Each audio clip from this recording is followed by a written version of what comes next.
events, we have a few announcements. Please make yourself aware of the nearest fire exit.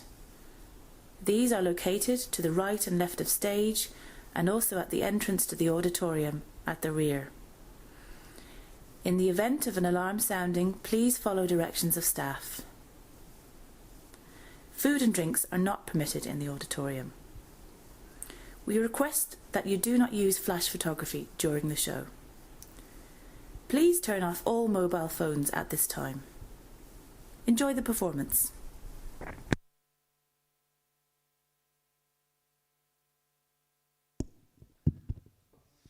Well, tá, fáilte roimh go dtí an ionad ealaíonna anseo I Mealonócha Cois Múige. It's a great honour and privilege to be here beside the River Moy, the glorious salmon river of Mayo. In fact, the most glorious one in all of Europe. And this beautiful arts centre here, and my thanks to Sean Walsh, who has arranged this extraordinary evening. I do hope that you enjoy it.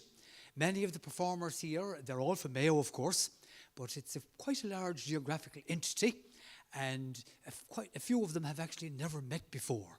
So there's that lovely element. Are you all nice and comfortable there? Yeah. You're sure? Yeah. Great stuff. And sure, if you want to croon a little and join in the Mournful Croon or the Happy Croon, you're very, very welcome to do so. Well, we have a special lineup. There are 10 items on the programme, 4 in the first segment, 4 in the first half, and there are 5 in the second half. And then, as Tommy Tiernan says, in the third half, we have almost a dozen ladies. Yes, and they're all gartered and they're all up there and ready under the... Yeah, exactly. You're all very, very welcome. Tá fáilte roimh. We're going to start with a lady over on the far corner. We're going to start with a lady, of course, of the times we live in. And she's from the South Mayo Gaeltacht, the beautiful Gaeltacht of Turvicady on the shores of Loch Maska. And she's from the Shrach general area of Turvicady. A great accordion player, a wonderful singer, great Gaelgore, and has recorded some beautiful recordings. Bright Early Mornings is the lovely title of her first CD. And that's the kind of a sunny, bright disposition that she has. And amongst friends is the second one. And again, another lovely nod. She has no ego whatsoever. She has a beautiful, relaxed, gentle style, lovely and understated, unlike myself. And she has just nice little bit of colourfibbles here and there. The same as her lovely Gaeilge. But she's going to introduce her first song. It's an hour on her Gaeilge. And maybe the next man sitting to her, John Wakey Gallagher, might explain a little about the song as well. Maura de Sundone, give her a big bullabus. Bullabus, Margie. Woo!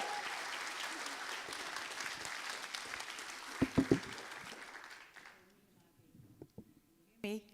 Yes, I'm out there. Gormil Maggie, thanks a million.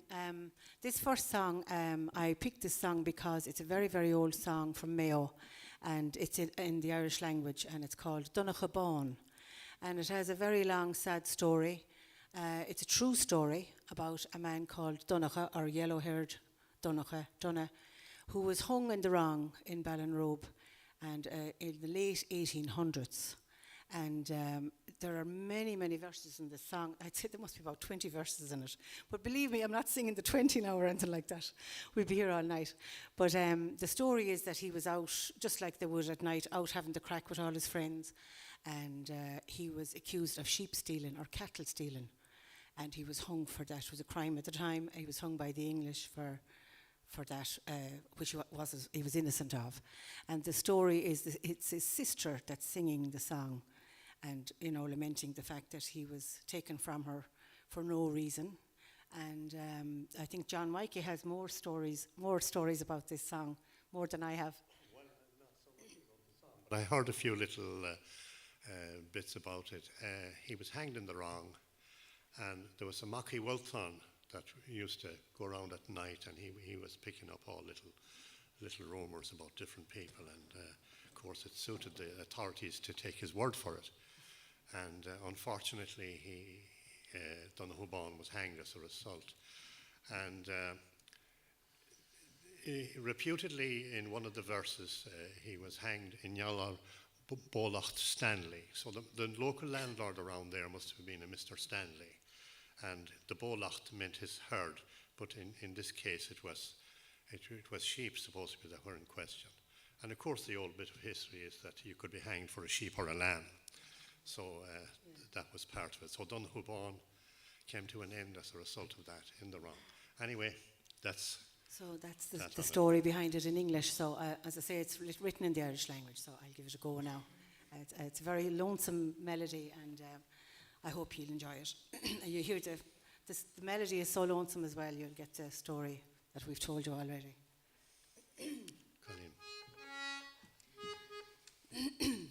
Is an malya seo a honig Constantinu. Is gonnach a bonbocht is go gwiru. Vi capin boner in nocha hata. Is roping knarbe in nocha harawata. Agonnach a bon agre harin jilish. Nach maich toi sagam care the one Jim who Egolan chapain is a jargon fripa sexual na druchti lekiunia. O ta me chacht fanniga. Mar vechun in og I mask shelev war quirach. Ma vralach askelchi smachan yam squilcha. Skawin mairiharin rom machshincha. O chyn me on chedras eg bon locha. Is an dar dras eg bon da chrecha. An triu dras os kian da cherpre. I mask na ngal is machan goskalju. Ta spreg on a chawan eg chach dualja.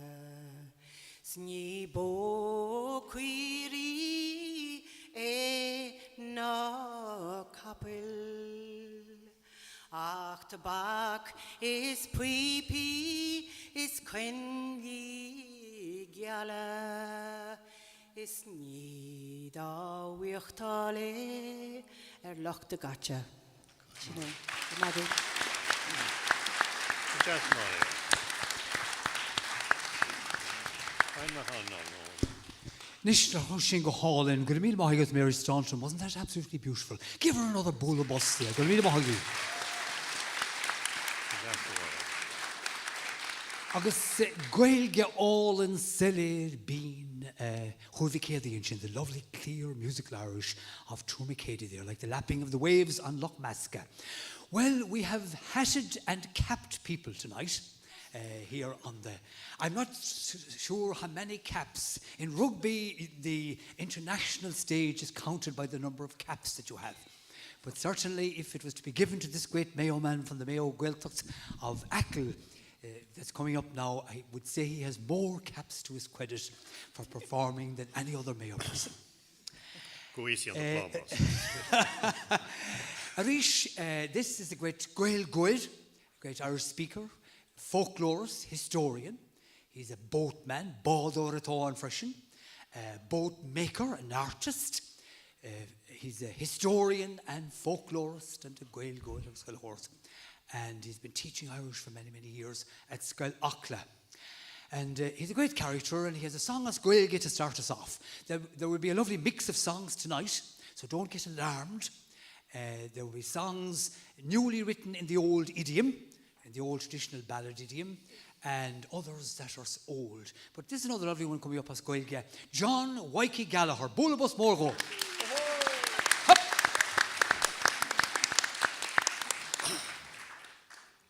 My head is beginning to swell slightly. I'm sorry about all that. No. Anyway, I have a song here. It's an Achill. Well, it's a song composed in Achill by a man from outside Lahardon, a place called Coolnabin. And he joined Humbert when Humbert came through this way on his way towards Castlebar. And he made it all the way to Ballinamuk until such time as Humbert was defeated in the 1798 rising. So not all the Irish were killed anyway. So this man, I think, tradition has it that his name was Padder MacShurton, that he was a Peter Sheridan. And anyway, we always had what they called the Spiadori, the spy. So he couldn't chance coming back to Lahardon or to Coolnabin. So he probably thought Achill was a safer place. And there were no mobile phones, so he felt all right. At any rate, he made his way to Achill, and he was quite happy there for so long. But coming to the time when he fell into fairly poor health, he wanted to come back and to be buried again in Coolnabin. It never happened. He's actually buried in Slievemore in Achill. Anyway, there are 9 verses in it. I won't be singing them all. I'll sing 1 or 2, and then I'll verbalize 1 or 2 more. Anyway, this is the way it goes. Amen, Shefein. Amma magari doch agus paper vegaman nar jas skrifen en no samane an malualen veriglan Shenir en gempi a rin en raste en slacht homer vermichan es garlen a waches Bovin lum trochter, ach farir geir, goel menslacht fan. Scher durch far as aculam, na bi fort buru, na bi gol na gequin, chene cool na ben. Ver a mische bandrich, agus raichet bole, agus acrimonier, an aie gachken. Bodges angachi, agus fyr in Eanach le godorha edal is jachonten. Is shielem pain, gomar a mädchen, na ve gol na gequin, chene cool na ben. O adaka bandam, agus raichet bole, agus acrimonier en aegachken. Nar var le macre, gon wagach wachi, ta edger a momin, agus inchum drain. Cadrink le calini, los iris doni, hartler na boti o the gul na ben. Now I'll do a little bit of English on some of this bit now. If you had known the strong men that lived around Glennavan, this is as he wanted to come back. And those men, if they felt he was in a bad way, they would come with all their horses and they would shake him and rescue him and bring him back to Coolnabin. And he then pretended, I assume, that he travelled a lot, that he had been to England and to every part of Ireland, to France and Greece and even to Spain. This is pre-EU days now, by the way. And he also had been to Germany. And he could also tell you that, and no lie in all of this, that he would have greater pleasure back in Molly Ailemies, which obviously was some type of a nice house back in Coolnabin. He would prefer all that. Then the last few verses, he's leaving Achill, and he said, I'm not running Achill down, even though I would like to leave it. It's a nice place for strangers. It's just a noche extranjeri. It's got food and beds and 1,000 welcomes, and people, men and women talk kindly to each other. But then he goes to the sea. He said, it's like the salmon that comes back naturally after spending his time out on the ocean. It's just like that for him. If he was to get a palace in Achill, he would prefer Áras-beg or Cool na Ben. He'd prefer a little habitation or a little house in Cool na Ben. And then he finally says, I didn't know that the post was up and running at the time. He said that he had written a letter and he was ready to post off this letter. And he was going to send the letter to Cool na Ben. And he said then that he was quite ill for a ráithí, which maybe for 3 months before that. And he had headaches and he was feeling unwell. But if he got if he got help from the good God, and if he was in all his health again, but he's not. And he said, Gleister tomba marsen agus gonda clordam, gus sin here machrave bun more. So at the end, when he has given up the ghost on it, he said, dig my tomb and get ready my wooden coffin and lay me down at the bottom of Slievemore. That's the gist of the song.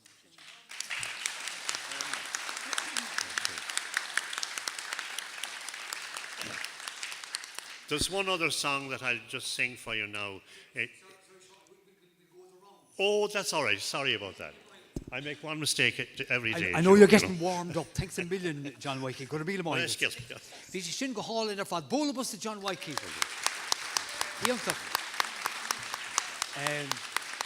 Now, John Wakey is the name of his famous boat, is Bonreen and Liana. The boat that he sails and has sailed all around the lovely parts of Ackland. He has names, so Animachi, Gailgega, the Huila Arch of his Chin.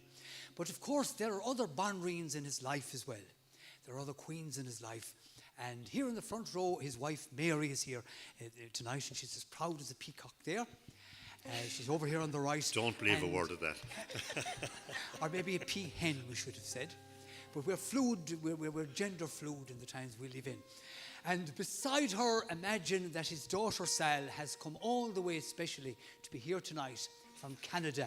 Give them a bowl of bus.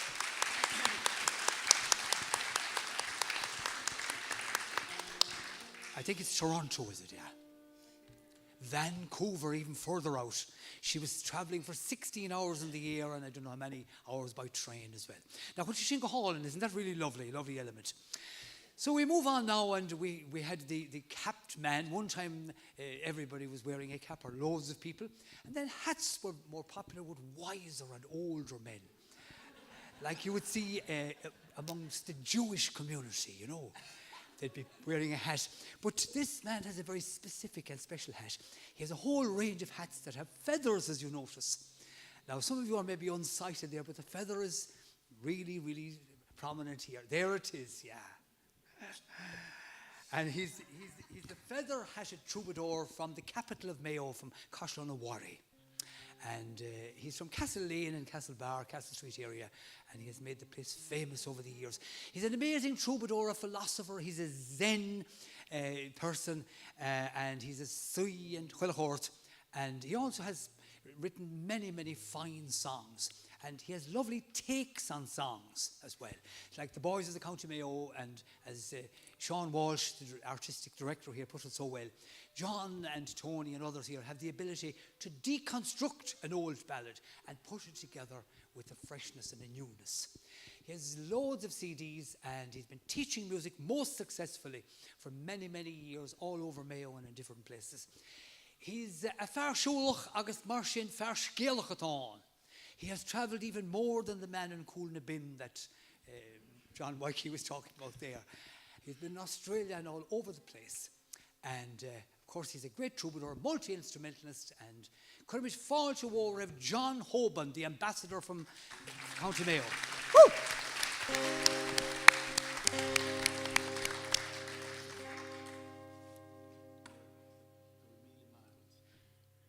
Gurmil Magot Joe, August Mary and John, Tony. It's a privilege, pure privilege to be here, and thank Sean Walsh very much for inviting us here. It's a great occasion, and welcome to Sal in particular and Mary. So everybody, this is a song that I haven't really sung out much, but it's kind of kept with me to come. It's about a woman that I met up in Rafteirí in Belmullet many years ago, I suppose. 15 years ago, maybe? I don't know. Everything is about 2 years ago now, anyway, since the COVID lockdown. So anyways, myself and my wife Isabella went in to play in Oris Dervla, which we play a lot in the homes, the homes of the elderly. And in this particular home, there was a woman who straight away came and sat beside us, and straight away started referring to me as Johnny Boy. Well, Johnny Boy. Well, Johnny Boy. Never met the woman before, but so we had this conversation, and I started the conversation. I says, "An bhfuil gaeilge agat?" I just asked it, and the woman said, "O tá neart gaeilge agin." She said, "We have power of Irish here." So then she continued to talk in a sort of a rambling way about various things. She started to talk to me. So it all kind of came together. And when she summed it up, then she said, "I used to dance. Indo tri carcuche shocked. Indo three. Indo three." She started up this little dance, and she took off with this little dance. And as she was taking off with the dance, she'd throw her eyes back like that. Like as if and I said, "What's that about, Katie?" She says, "That's looking back to find out if the teacher is looking at me." I'd show you the dance now, but it's too involved. But the last thing she did was she had a thing with her hands as well, like that you do with her hands. She kept time with her hands, Katie. So this is the conversation we had. And Well, Johnny Boy is what it's called, I think.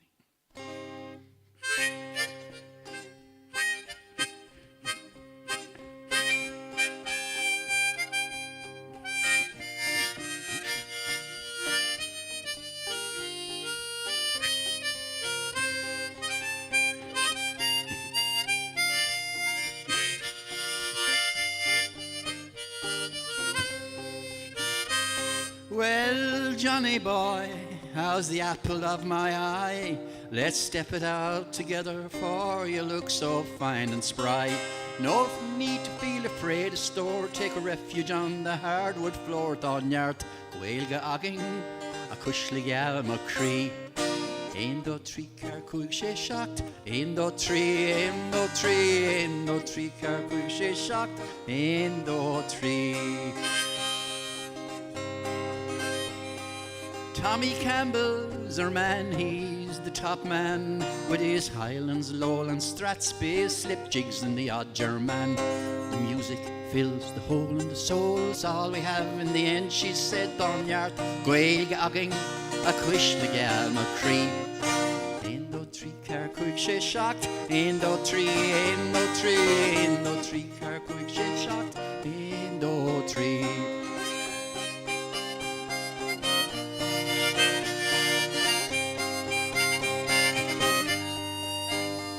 She wished she could waltz again to the sound of the accordion. She used to sing a song or two and play the saxophone. She lived a life fearlessly, crossed over yonder seamlessly. Thonyart, Gaelga Agging, a cushla gal McCree. Indo tri carcuig she shocked, Indo tri carcuig she shocked, Indo tri.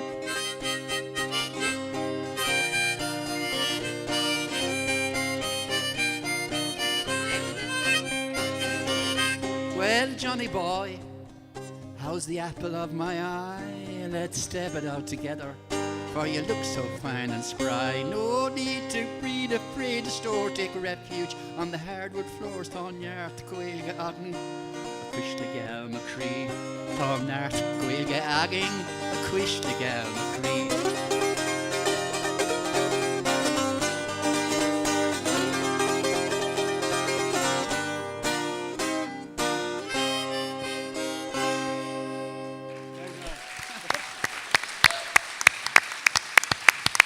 So Katie.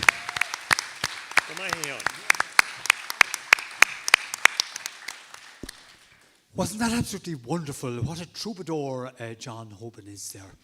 And I forgot to mention, of course, that song centrally connects John with the story, because he and his wonderful wife, Isabella, who's here tonight as well, all the way from Peru. Well, she's been here for quite a while, but she's from the Southern Hemisphere. They do a great deal of entertainment and provide a whole lot of services to people with disabilities and older people and all that kind of stuff. John, of course, is a bit of a philosopher as well as everything else. Wasn't that delightful? Absolutely. Bóla Boselli, the John Hoban show.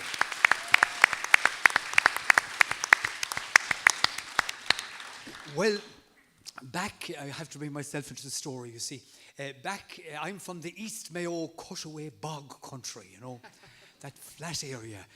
All these people are from beautiful mountainous areas in West Mayo, but I'm from the East Mayo Cushaway Bog area. But we have a bearded troubadour over there called Paddy Joe Tyke, and he really has an amazing beard.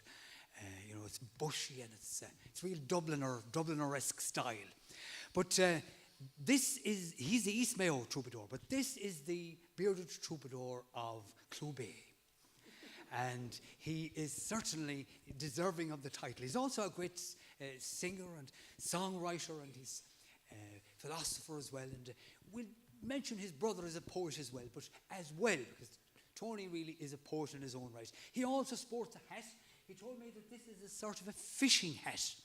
So you can see these guys are creating an image, you know, they're conscious of their image in that. But his wife Mary and their son Joe are here as well tonight, and they're expecting a big performance from them. They told me beforehand. Tony has a beautiful new CD out, by the way, at the moment, and it's for sale upstairs. CDs, of course, are difficult enough to shove and move on at the moment. It's a really lovely one. I've no idea what he's going to sing, but he's all set and he's ready. Bullabus more for Tony Reedy.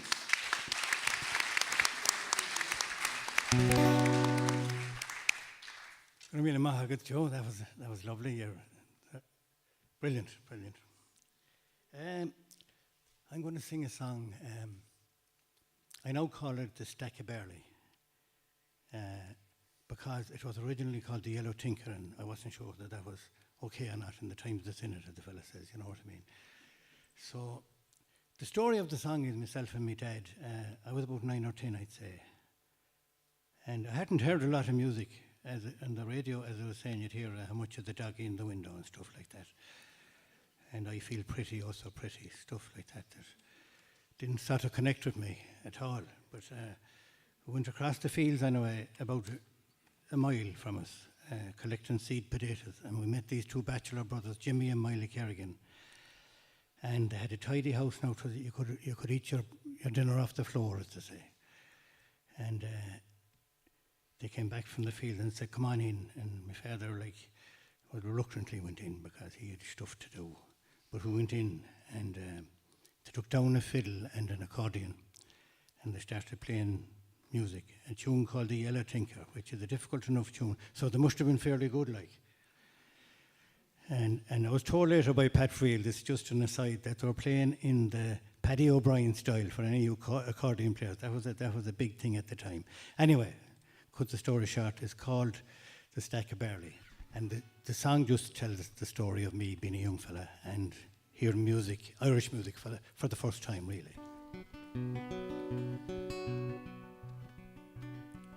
I was driving with my daddy in a Beetle towards the sun, on a stony high wall boring, springtime's work yet undone. You could hear the cattle lowing, the sky was burning red. Daddy whistled something simple just to make our presence felt, and they played the Stack of Barley, and I drank their lemonade. Me and my daddy and the men who worked the clay.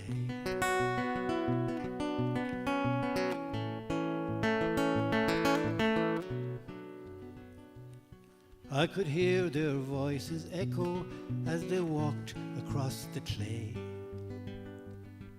Their garden was as perfect as the tunes they would play. We loaded up the Beetle, talked of winters just gone by. We stepped inside their kitchen, threw some turf upon the fire, and they played the Stack of Barley, and I drank their lemonade. Me and my daddy and the men who worked the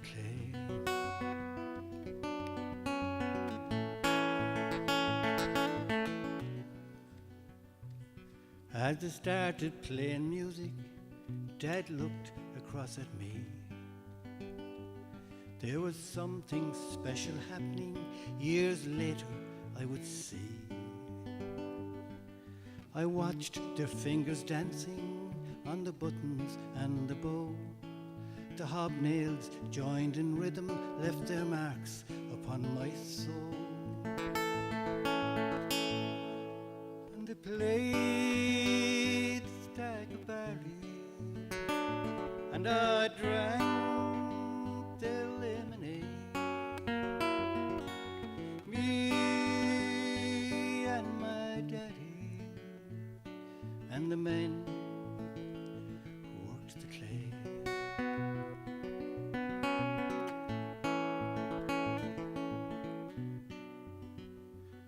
Though I didn't understand it, my heart, it jumped with joy to see the men of hay and clay so foolishly employed. At the fair day in November, we put the cattle on the train. I found myself in Bridge Street staring at accordions, and they played the Staccaberry, and I drank their lemonade. Me and my daddy and the men who worked the clay.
Nish hosting hall in their father. Wasn't that really beautiful there? Thank you very much, Tony Reedy. And the musicians there, thanks to Mary and John Hoban, the man with the feather there, playing the Staccabar, the unstacking ornan. And Sean O'Connell from Castlebar would be shouting, Gach in the Machar or Lor, that stacking ornan. Well, that's the first round. Have you enjoyed the first round? Thank you very much. Isn't it really delightful to be sitting here, you know, in the Bible at some point, or the disciples said to our Lord, Lord, it is good for us to be here. I'm even breaking into biblical quotations now. We go back to Mara Staunton, Mara de Sundoin, and just to say that the first time I encountered Mary Staunton was in the town of Ballyhonus, or as we refer to it in our part of East Mayo and the cutaway bog country, the Hornus. And Mary was working there in the school, she was teaching in the school, and there was a unique session in Jack Halpin's in Upper Main Street in Ballyhonus. And it was very special in many, many different ways, but the most particular one was that you couldn't get in the front door. You had to do a special knock on the side door. And then it defied the laws of commerce and everything, and it was arranged always for a Monday night. You know, which meant that it was only really the hardy and the special souls that went out there. But it was such a pleasure to be there. And Mary Staunton brought this lovely richness to it. Now, we had our own flute players, and we had the bearded troubadour from East Mayo and all those, but it was lovely when somebody new arrived into town. And of course, at that stage as well, she was a young teacher, and she was causing a bit of a stir in town as well. Well, it added to the night. More the Sunday Reach, Mary Staunton. Thank you very much. Jesus, Joe, I didn't know I was that causing so much trouble. That's why they had the door closed. That's why the front door was closed. No, actually, I had the most brilliant time in Ballyhonus because I learned so much brilliant music from the older musicians there, including yourself, Joe. And we had brilliant times. And Joe was always there to egg us on and to give us loads of energy. Anyway, the second song I've chosen tonight is a song I learned from my grandmother, Honor Staunton, or Annie Staunton. And she was born in 1903, and she played the accordion. And I now have her accordion. I don't have it with me tonight. And she gave me this song that she learned in the 1920s from a cousin of hers who was from Hollymount area of Mayo. And unfortunately, we never could find too much information. We couldn't find the origins of the song or who wrote it or anything like that. But it's called The Greenfields of Mayo, and it's an immigration song. And Granny always sang it at house parties and all that kind of gatherings. And so I'm just singing it now in her memory to keep it going, and hopefully somebody else will take it and learn it and keep it going as well. So we'll give it a go. Right, Mary. Well, anyway. And anyone who wants to help me out there. My voice is low, sorry. I have to keep it low. There are bright and happy places in Erin's lovely isle. There are bright and happy places where youths and maidens smile. There are bright and happy places where youths and maidens smile. But the brightest eye that ever shone on me in Mayo. I own there are bright and beaming eyes beside the shore and lea, where the Leinster girls by the Liffey side beam lovingly on me. I own there are bright and beaming eyes where love and sunshine glow. But the brightest eye that ever shone on me in Mayo.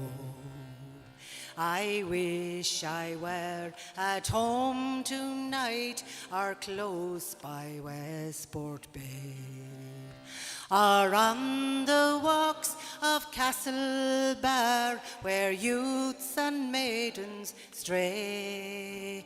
It's little for this world I care, for right well I do know there's one fond heart to welcome me back to the green fields of Mayo. Thank you. Good glass of water. More good meeting boy, get fishing hall in a fad. Lovely droning there from the accordion. Good meeting boy, get. Well, Tommy Pillow Rashirish and the other Gaeltachts, this time the Coron Ackle Gaeltachts. Farron Chappin in Shaw, John Wyke Gallagher. I remember spending a wonderful evening in the house of John Wyke Gallagher many years ago. And Mary doesn't know anything about this, John. I'm sure you didn't tell her about it. And he had a beautiful copybook of songs that he had got from that his aunt, I think, had collected. And he had collected songs from various other people whom I lishin. Ach trononi imtach of yon agus shanachas all in her fad o John Wyke. John Wyke Gallagher reached agus Auron Eliway. In English this time, I think, John. Gramila Mohigas. Yeah.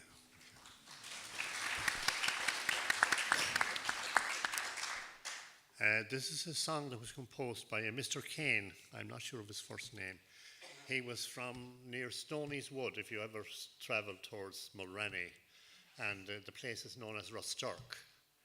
And he had come home from America, and he composed a song about Mulrenny town. And the point was that I think he went back to the States and never came back again. And the song was almost forgotten. And there was a bit of a rambling man in our countryside. He was known as Michael O'Choricon. He was Michael Corrigan.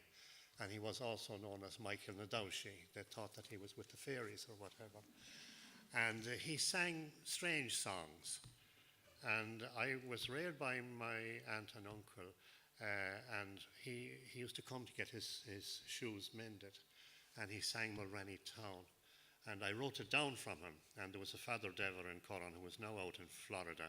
We're the only two, he died a year or so later, we were the only two that knew Mulrenny Town for a good while.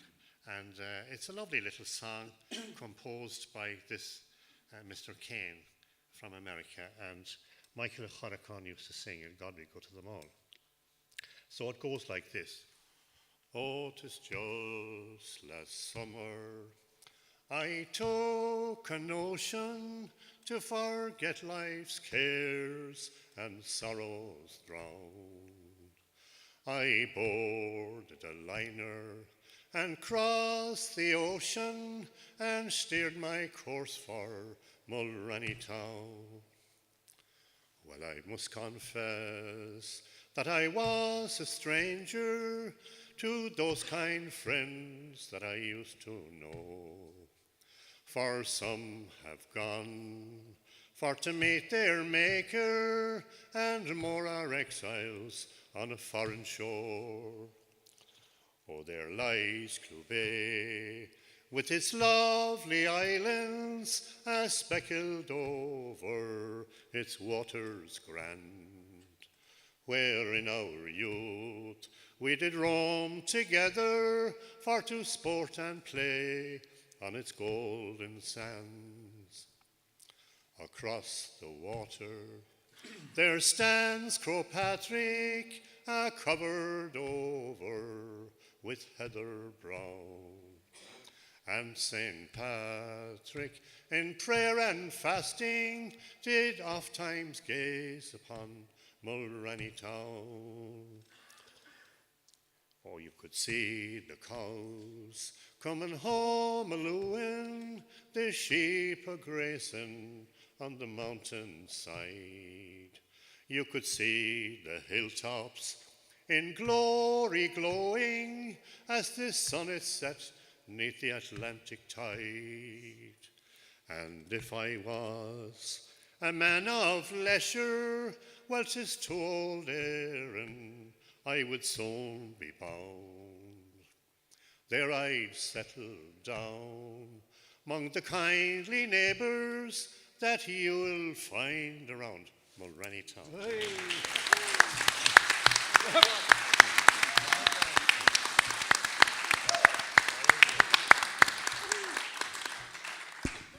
Sean Wakey Gallagher and Shin with Mulrenny Town. What a lovely resonant voice he has.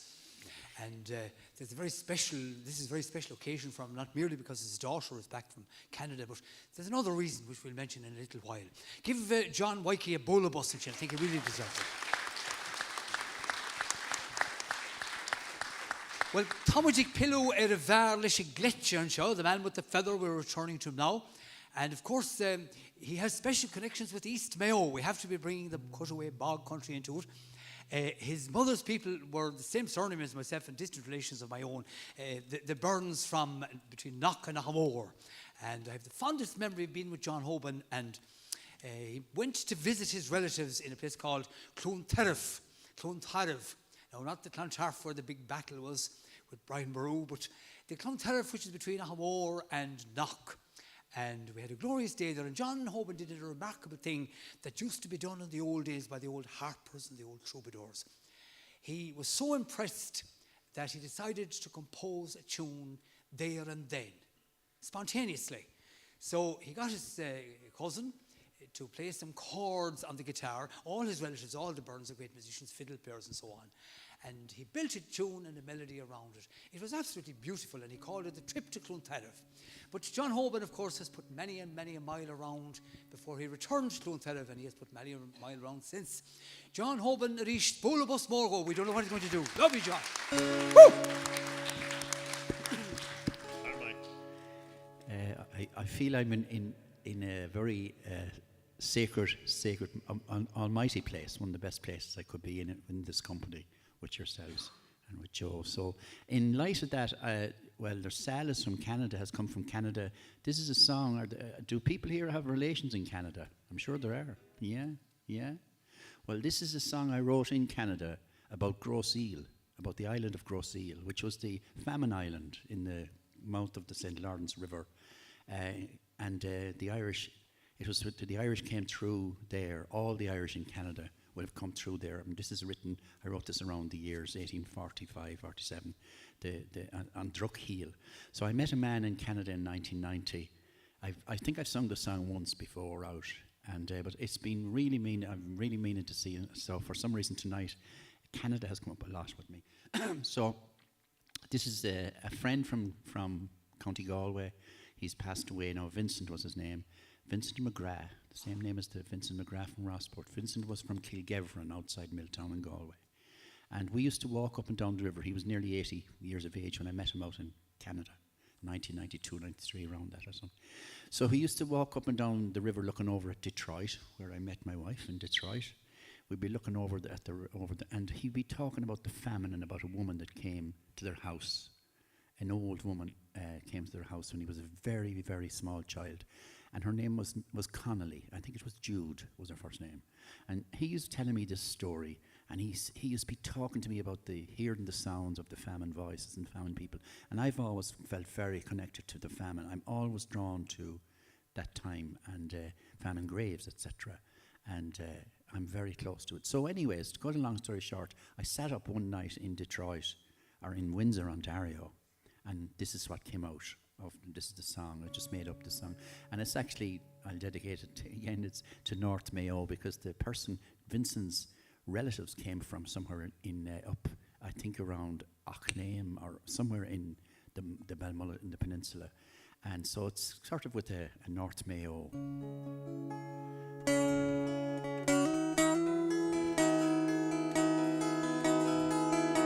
Gros Isle is called.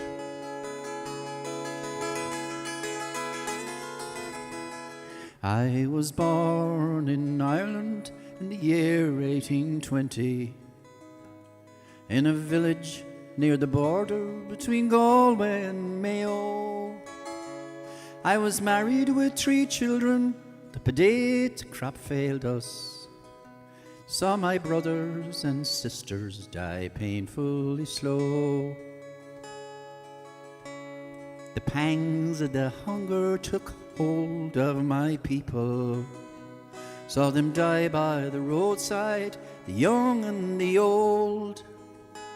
We had heard of a place you now call Canada, where we could live with dignity and hope, we were told. Said goodbye to my parents, I would never again see them. With my wife and 3 children, we left Liverpool by sea. We thought we'd left the horrors behind us. On a ship called the Syria, we met death and disease. In my arms, my wife died between Ireland and Canada. Her last breath was a prayer, she was buried at sea. I too was dying from starvation and sickness by the time our ship anchored in the Isle of Gros Isle.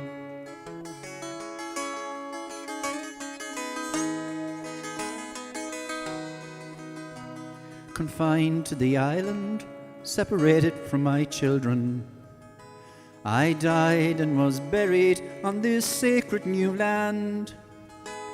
I ask now our graves be rightfully honoured. Please sing out my song so all may understand. This is my story, a terrible story. Starvation midst plenty denied dignity or hope. But thanks to the people of Quebec and of Canada for adopting my children, giving them a good home. The last words I'll speak you, they come from the coffin ship, spoke by a creature from Eris in Mayo. You have heard our sighs sometimes at night. We are your famine dead, a cone of Rome.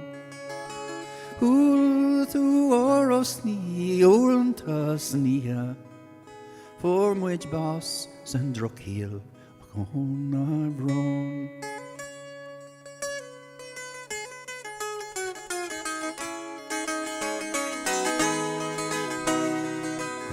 Tu oros ni orantas nia, for which boss sandrokil, a cone of Rome.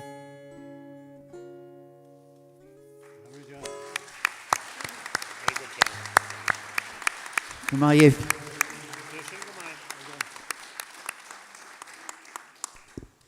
Wonderful, poignant song there, beautifully sung by John Hoban. And of course, John has this extraordinary ability to play so many instruments. John is the very first person I ever heard playing the mandola. But good meal, I get to Jan Vishinko Hall, and it was beautiful, John. Thank you so much. Bulbus Rish, the John Hoban in Chin, great troubadour.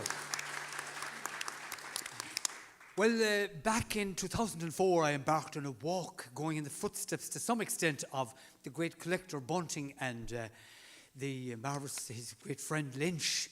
But I was walking around Mayo and parts of Sligo and Leitrim, but he collected a whole lot of stuff in County Mayo, actually. But I was staying in people's houses, of course, free of charge. And I was having a good time as well as collecting stories and stuff. But I was in Tourmacady, and then I was heading over the mountains to Ahagower. And it's not Gower, he's after telling me there tonight. It's not Gower at all. It's nothing to do with goat. It's Aha on Owid, which is about a well, Tony tells me. But I got delayed with a man called Cone on the mountains, and he had created this incredible this incredible kind of a shrine. It was made up of all parts of bicycles and cars and tyres and everything. It was amazing up in the mountains between Tourmacady and Ahagower. And Tony went looking for me. He thought I'd been lost.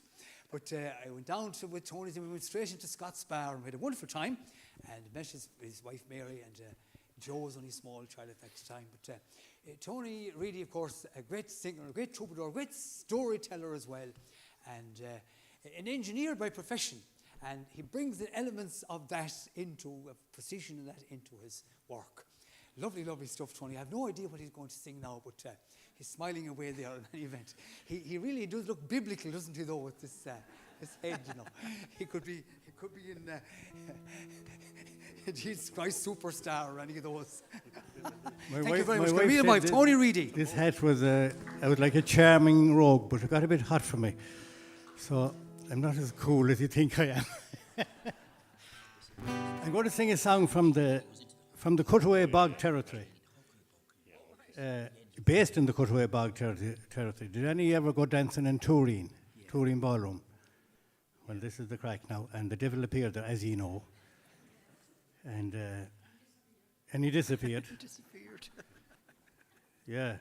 There was a lot of stuff going on at that age, like when you'd be around. I was only young, I heard my sister talking about it. But there was another story going around about the end of the world, and that didn't happen either. Like, what? Not yet, no. Anyway, it's called The Devil Down in Turin, or Devilment. And there's a bit of crack at the end of it, so you can all join in and clap your hands and dance.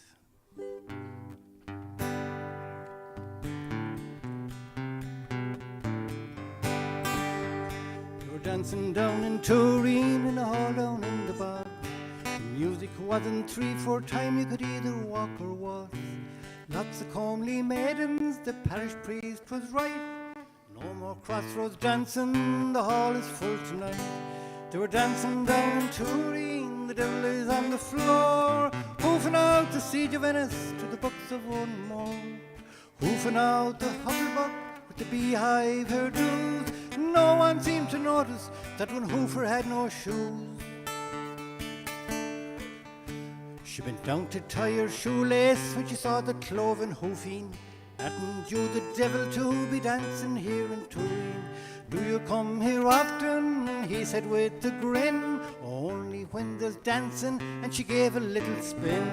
They were dancing down in Turin, the devil is on the floor, hoofing out the siege of Venice to the books of Mournful.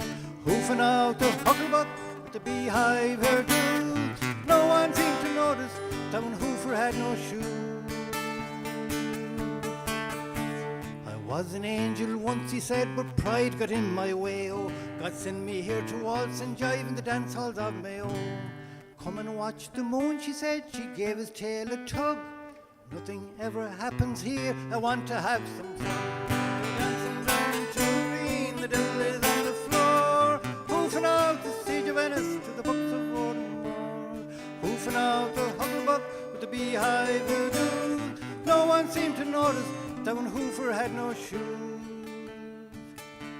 He held her and he kissed her and he lit a cigarette. Why aren't you afraid of me, just like all the rest? There is no right or wrong, she says, and I like how you jive. The devilment in everyone hidden down inside. They were dancing down in Turin, the devil is on the floor, hoofing out the siege of Venice to the books of Mournful. Hoofing out the hucklebuck, the beehive hairdos. No one seemed to notice that when Hoofer had no shoes.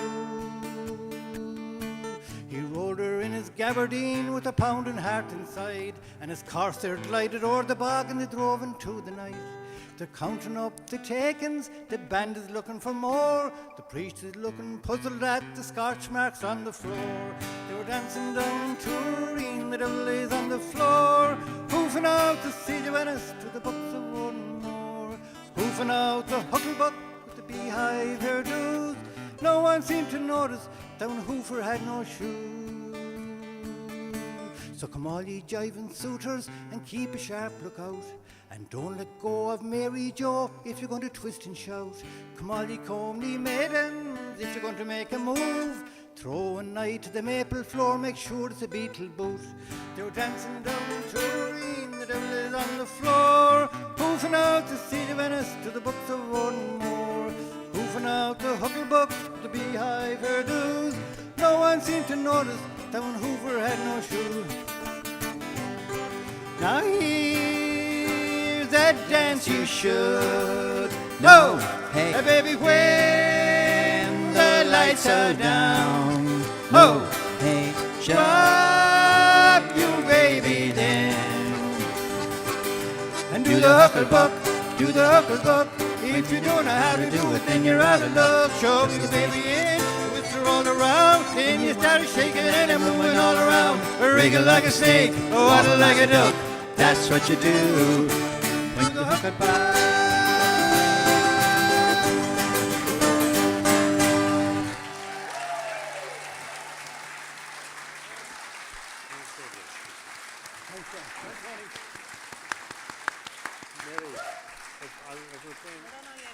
Well, we've come to the end of the first segment with the songs, and we might have a little bit of music later from some of the musicians who are here on stage, but we'll take a short break now. We have another round coming up. Like all good amateur bouts, there are 3 rounds. This is the first one. I hope you did enjoy it. Did you all enjoy it? Thank you very much. Nach Roshan, Special or Fad, really, really interesting. And the second round, we have 5 participants, and then we have the ladies from the Beaufield area and their tutor and mentor, Peter Neary. And we might have a bit of a tune then afterwards from some of the musicians who are on stage. But that's the end of the first. Take a short break now. It's very short. David Jadasha Ballblog. Oh, to you. Well, very special birthday. Dear John, happy Birthday to you.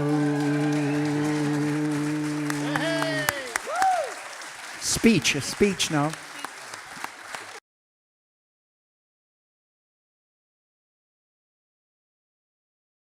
big roundy birthday, and beautiful how his daughter is all the way back from Canada to present him with the cake. And Mary Staunton had a hand in that too. Bula Bussanish.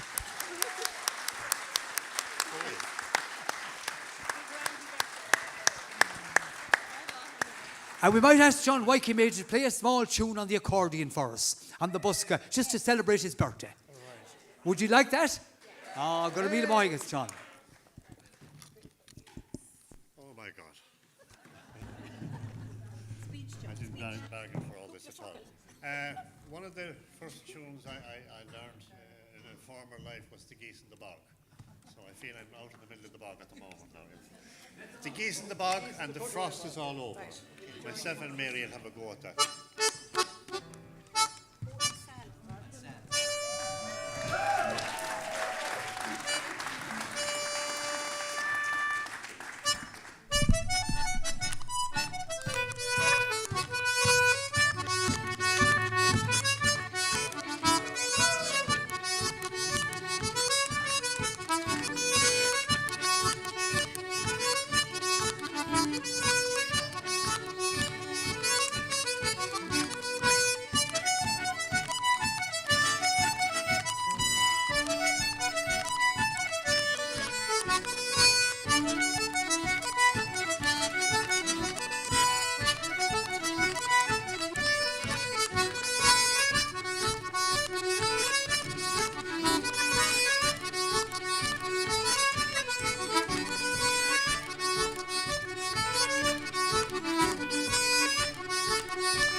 Ceol Crichuil all an inch in agus Fear Veen. Hearty music is the word there. Wasn't that really beautiful? And congratulations to John Wyke on the big roundy birthday. In fact, there are 2 round numbers on the first number as well, digit as well. Both of us more going to. Thank you very much. So you can take a little break now, and the next group are coming up now. I need a very, big very shortly. chit-chat after all that now.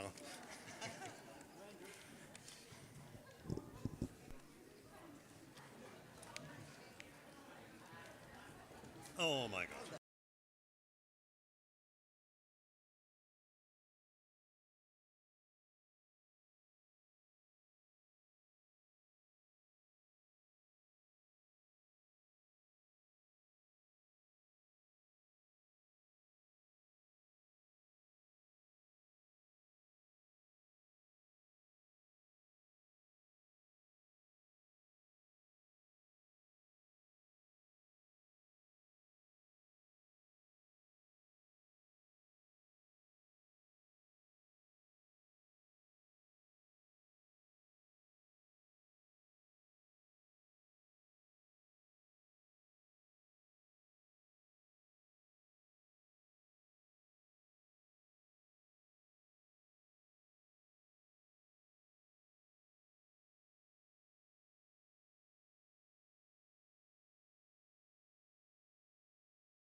All right, we'll take it off. Thank you, thanks a million. We're 22 minutes after 9 now. Well, to Fáilte over Ash, you're very, very welcome back to this very interesting concert. I hope you're enjoying yourselves. And there's just a little announcement I want to read out first. It's really one of the main reasons why we're here tonight. And this concert is presented by the Ballina Arts Centre in association with the Ballina Fringe Festival, and it's supported by a grant from the local live performance programming scheme. It's called the LPPS, and it's funded by the Department of Tourism, Culture, Arts, Gaeltacht, Sport and Media, and it's administered by Mayo County Council. And Sean Walsh that got the idea of coming up with a room full of Mayo singers and Mayo songs, and it's a great idea, I think. Sean came up with a lovely title for it as well, the Mournful Croon, and that comes from the song of Anthony Rafteirí, Eanach Dhúin. So I hope that all those people deserve a good bullabus, Sean Walsh and Mayo County Council and the Arts Programme. Give them a bullabus. Thank you very much.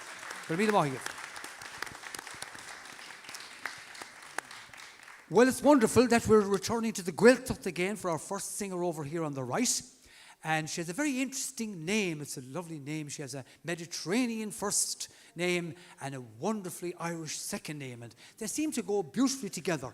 Astrid ní Bhungáin. You know, you'd never put them together except in this wonderful person here. What a beautiful combination. Isn't it really, really lovely?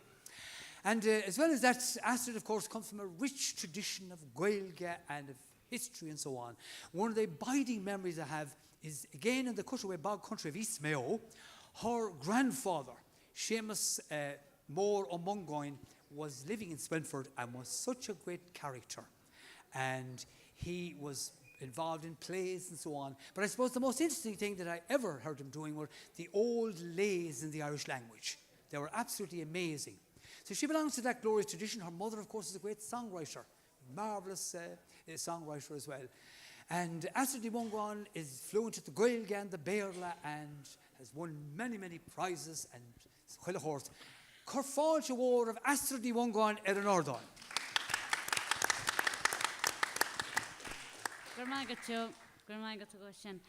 Casime cean an Gaeilge dasach glúmuid saoiniú ar iléir I Mayo in chuma. Agus formé mo iadú scríoch amach go mé nor bhí mé óg.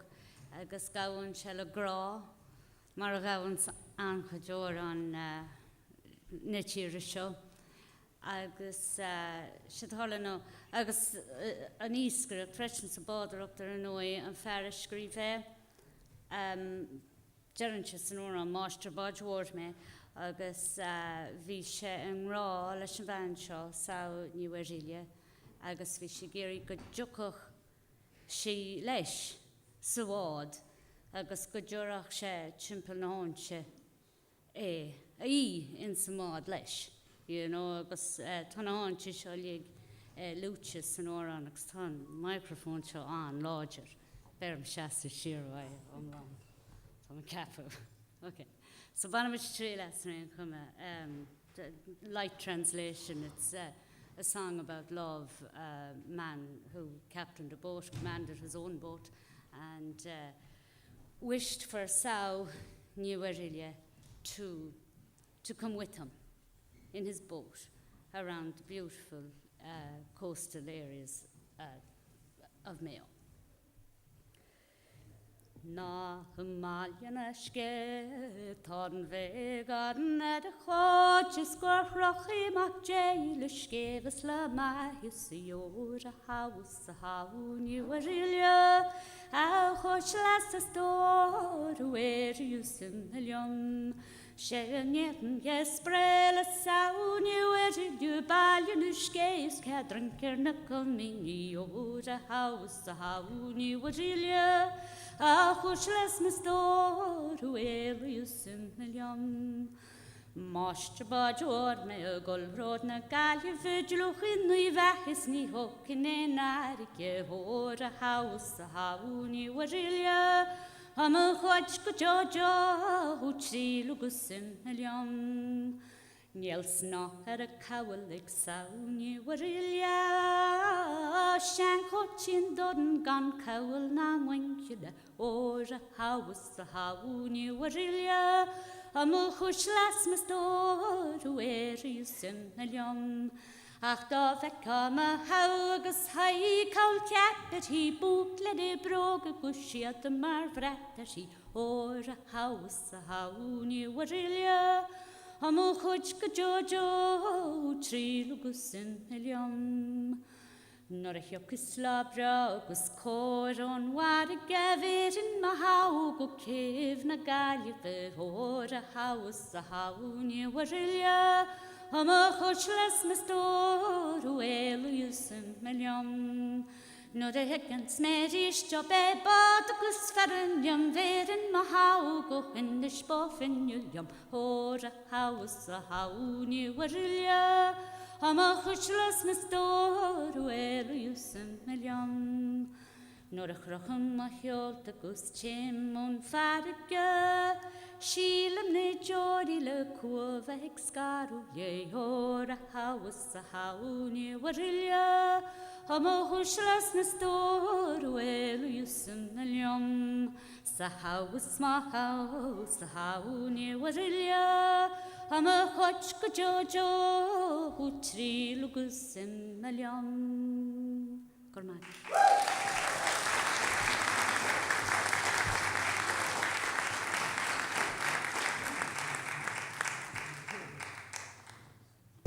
Wasn't that absolutely wonderful? The beautiful Irish of North Mayo and a song from the Eanach Dhúin Islands, of course.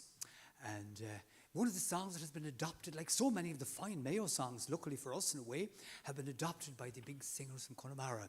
But that beautiful version there, and the lovely clear Gaeilge of North Mayo there, it was a real treasure, and no wonder she has all these medals. She's not wearing any of them tonight like they used to do at the Feshes years ago, the dancing Feshes. But Bula Bus Mór there for Astrid Wongoin.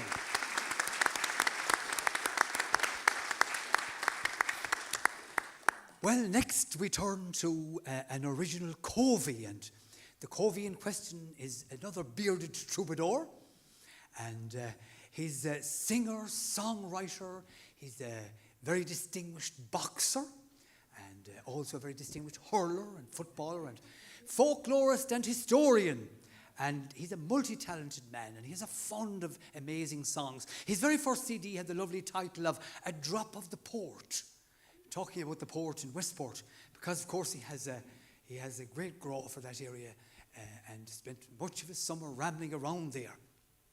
At the moment he's the subject of The Song, the Place and the Story, a series that we're doing on Midwest Radio on Tuesday nights, and he could really provide every Tuesday night for the next 2 years if we were so inclined. But today a great reaction to that. It's ongoing, that series, by the way. His wife Jeannie is here as well, and she's his soul mate, and sometimes she tells me that he sings before they go to bed.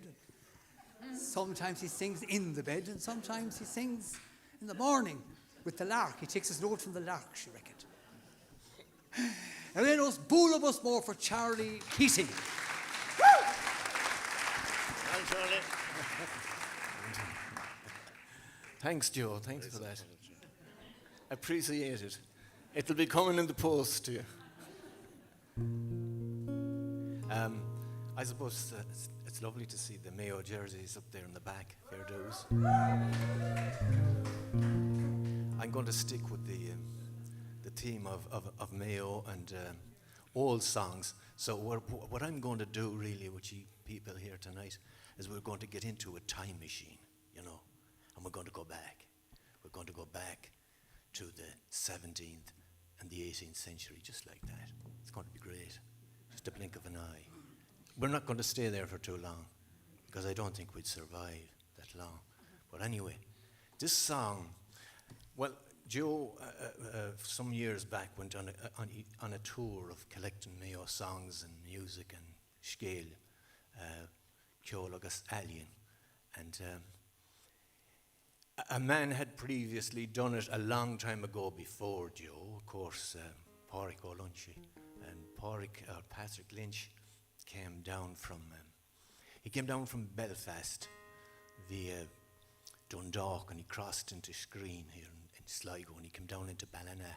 He was in Ballina on the 6th of May, 1802, and he collected a few songs there. Now, I'm not going to sing a Ballina song because I'd be stepping on someone's toes, you know what I mean? So I'm going to stick to maybe closer to home. Anyway, he rambled off, and he went up to Ballina and Mayo, up to Belmullet, and he met Richard Barrett up there, and of course he thought he'd get some. He was looking for old songs. He was sent by Edward Bunting, the famous harpist and music collector, and Bunting was employed to do this work by Mary Ann McCracken, Henry Joy McCracken's sister. Henry Joy was executed in Belfast after 1798. So anyway, to make a long story short, he rambled over, and he was in Belmullet, and he went on to the Erris Peninsula, and of course he met Barrett, and he didn't get, oddly enough, any really great songs there from Barrett. Barrett was writing his own material at the time, and Lynch wasn't that awful interested in it. So he headed back down through the Bangor Trail. That would be the way you'd go to Newport or Ballyviacon at the time, to the market. Now the Bangor Trail is famous, but I don't know, maybe sometime you should go on it. Anyone that is, it really is a 2-day trip if you bring a tent or whatever with you. You go right into, Joe was talking about Cutaway Bog there, but there's this fantastic bog there. There's 150 square kilometres of mountain, bog and forest, and it's well worth the trip. But he came through there anyway, and he reached Newport, and as he said, from Newport he didn't get a great satisfaction in Ballyviacon either. So he moved on to Castlebar, and this is a song that was given to him by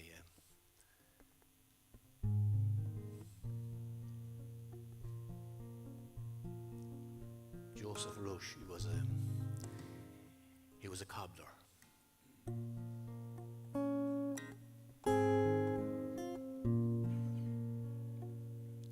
Now this song is The South Wind in Eanach. I have vocalised it somewhat. I got an English version a good many years ago through Donal O'Sullivan. He was the late Donal O'Sullivan, who was a great collector of songs, and he was a great man to, I suppose, to turn songs into, translate them from the Irish into the English. So.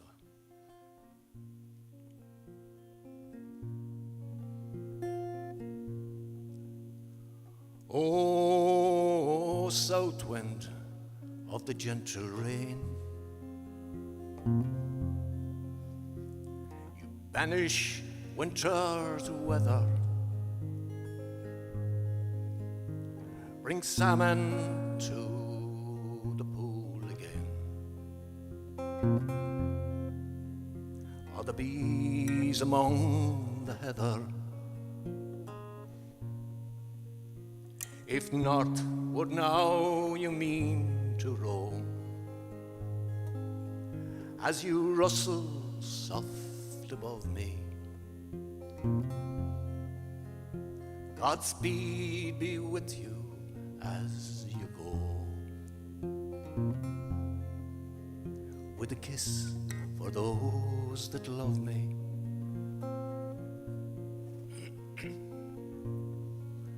From the south I come with a velvet breeze. My work all nature blesses. I melt the snow's ice through the leaves, with showers and soft caresses.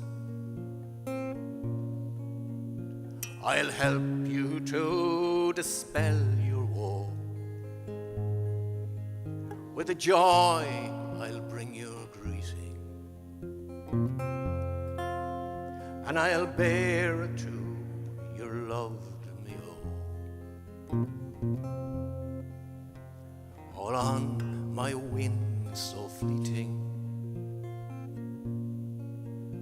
O Connacht famed for wine and play, so leal, so gay, so loving. Here's a kiss I'll send to you this day. Oh, born on the wind and it's roving. Now those monster folk are good and kind. Right royally they treat me, but this land I'd gladly leave behind. With your Connacht pipes to greet me, O south wind of the gentle rain, you banish winter's weather, bring salmon to the pool again. Are the bees among the heather? I'll help you to dispel your woe. With a joy I'll bring your greeting, and I'll bear it to your loved Mayo. All on my wings so fleeting,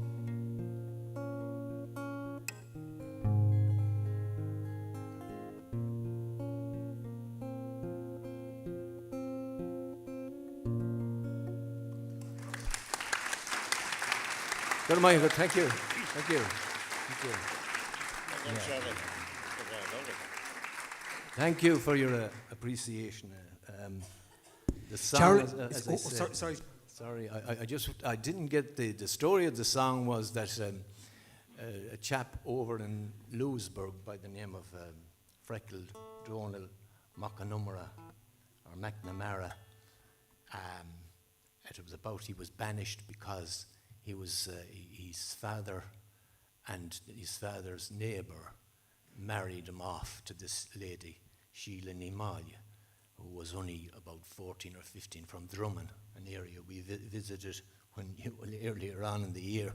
But anyway, the marriage didn't go that well. He loved another lady of the Fergus family from Carramore outside Louisburg, and so he.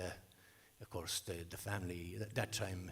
That song is a late 17th century, early 18th.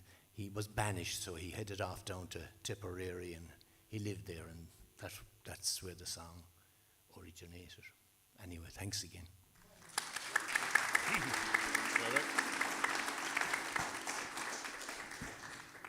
Thank you very much, Charlie, for that lovely Augustine. There's no word for an addendum in Irish. It's just an andine. August is the word, the Irish word for and, the conjunction, as most of you know. Thank you, Charlie, for that. What a beautiful song it is. An Hui Inyas, the south wind. And Donal Merigach Macunmara, Freckled Donal from Louisburg. What a lovely scale of love and unrequited love and all that kind of stuff. Well, we have another hatted man in our midst. My father used to describe that kind of a hat years ago as a nudger. Now, I'm not sure if it's a nudger or not, but there's a lovely belt around the top of it as well. This man has an extraordinarily beautiful, deep voice. One of the great singers from Scotland, Dick Gaughan. His people, of course, are from Erris, and Dick was the first man ever to record traditional music on a guitar. That's reels and jigs and so on. But he has a tremendously resonant voice. But we have the current answer to Dick Gaughan all the time here in Erris. Joe Carey. And Joe was a great friend of the late, great Paddy Mills. They were a deadly combination. In many respects, they were a kind of a nod couple, but they were perfectly at one with each other because they were an odd couple. Lovely, lovely music from them, and I have the fondest memories of them over the years. Paddy. A big bullabus for Joe Carey.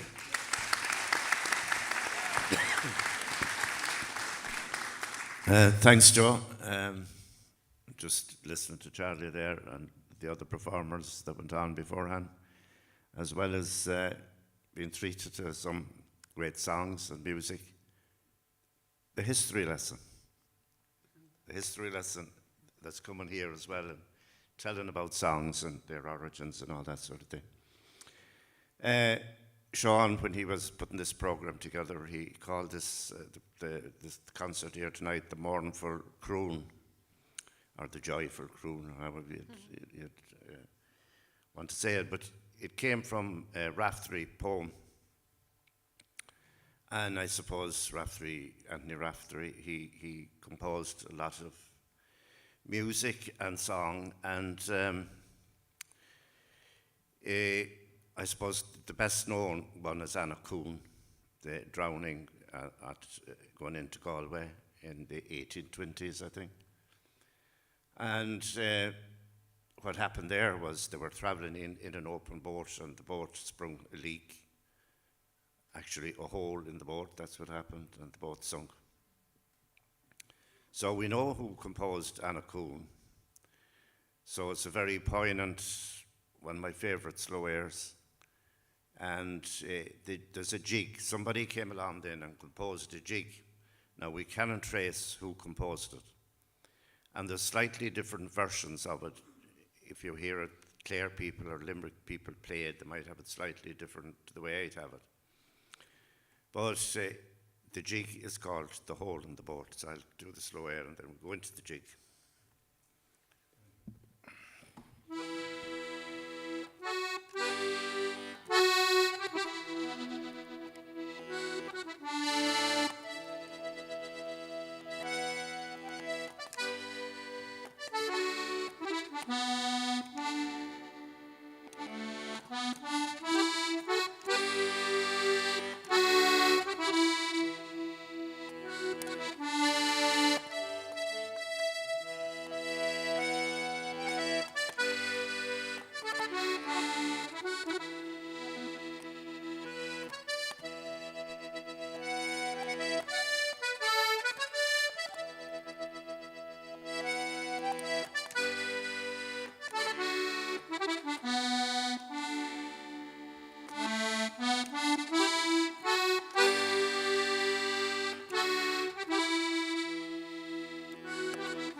Beautiful, beautiful playing there from Joe Carey on the silver box there. And Sean Walsh was very anxious to have some Rafteirí input in this. And because of the title that he had chosen, because Rafteirí, I suppose, is the best known bard, in fairness, all across Mayo, and his songs are still sung. And you have the big irony that the landlord who ran him out of the county and all the big names of people who were big knobs around Cultchimach in those days are never mentioned. But the blind man who suffered from smallpox is remembered and revered and constantly renewed. And renewed in the way Sean Walsh talked about. He was delighted Joe Carey was going to do this jig, which is based on the slow air. And we don't know who actually put that together, but as Sean Walsh used this phrase again, it was deconstructed and put together as a jig. And Joe Carey has that lovely droning sonorous style there. Really, real pleasure. Give Joe a big bull of us there.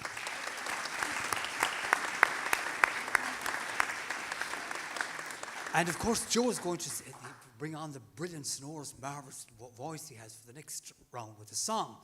But staying with the theme of Rafteirí, we have a wonderful young singer this time from Ballina Arts. They used to be the capital one time of South Mayo. Now the Clamaris crowd reckon that they have the big swimming pool and all that stuff in the library and everything. But in any event, Jenny Mulvey is here, and she is a wonderful, wonderful singer. She has a beautiful style of singing in English and in Irish. It's Gaelgóir Eanach Dhúin. She's a really great Gaelgóir. Wonderful, vibrant young teacher as well, teacher of music and of Gaeilge and so on. And people like her are absolute treasures in that their light shines all over the place.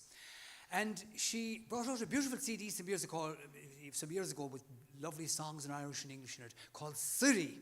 What a lovely title Siri is. Siri, I suppose, is loosely the term would be courtship. And it's what a lovely, lovely title it is. And she has beautiful accompaniment in this as well, with Father Peter Gannon, for instance, on keyboard. She's a fine keyboard player herself as well. But it's stunning, absolutely stunning. I remember the first song I heard from it was The Gypsies, and it's just such a beautiful song. But tonight, Sean Walsh was anxious that we would have at least one singer who would try the Rafteirí song Eanach Dhúin. And fair play to Jenny. It's Gaelgóir Jinscochi. And of course, she's also working just across the border, and we'll forgive her for that, in Cornamone and Galway. So there's a lovely combination there. Rafteirí went across the border as well. But Jenny Mulvey initially an hour on show that gave us the title of the evening's music we're listening to. Are you enjoying yourselves? Woo! Lovely. Gurmila Mahari is Miss Jenny Mulvey, Mara Dúirsman, but Jenny Vicabatar am Nalintisha. I live in Cong, and my house is in Mayo, but my garden is in Galway. And I drive round, we live between Lough Corrib and Lough Mask, and I drive round the shores of Lough Corrib every day. It's a stunning drive, and I go to Cornamuna.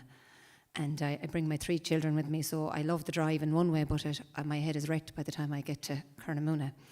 Anyway, so I Gurmila Mahagat, Dinama Eanach Dhúin.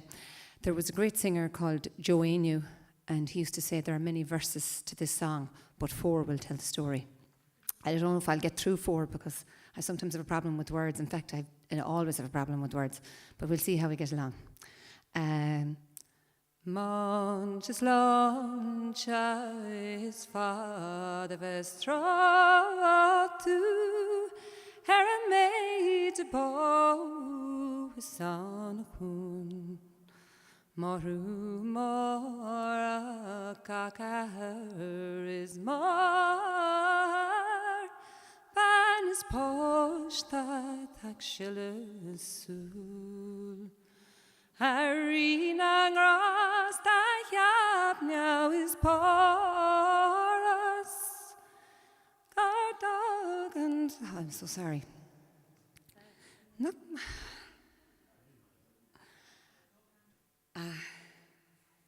I'm so sorry.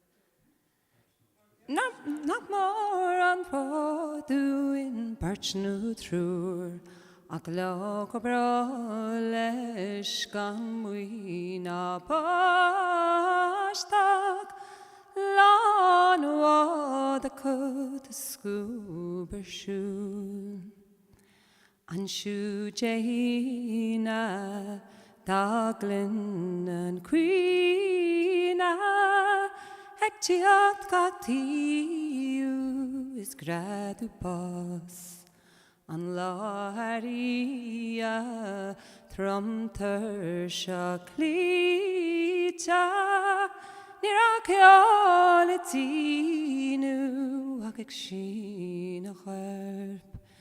Hey, see Christi darling I burt Stu can I go feeding yak and box on not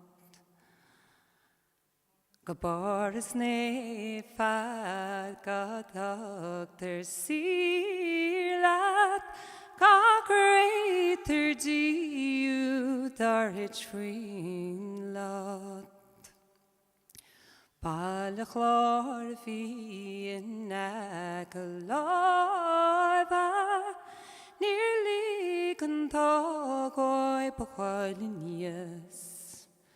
Fi an bosco crochas narhog she cartas gain walk more ragurif.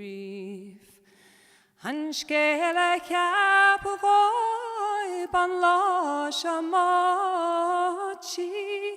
arin ng rosta narwaktani akaluila kan lok na sala Lashan wad grona zid love letir Milan gerer annanet kina Nar lassen reiltans nareidi grian Awai an meichud arial Eanach Gagalu Eanach gomog din Vrishambad is bonadini Skatten a query noon snov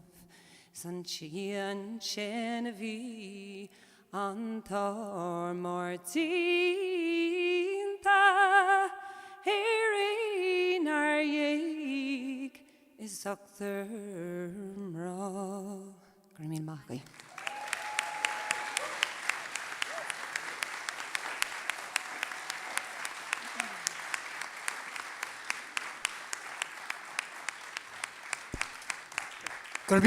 Jenny.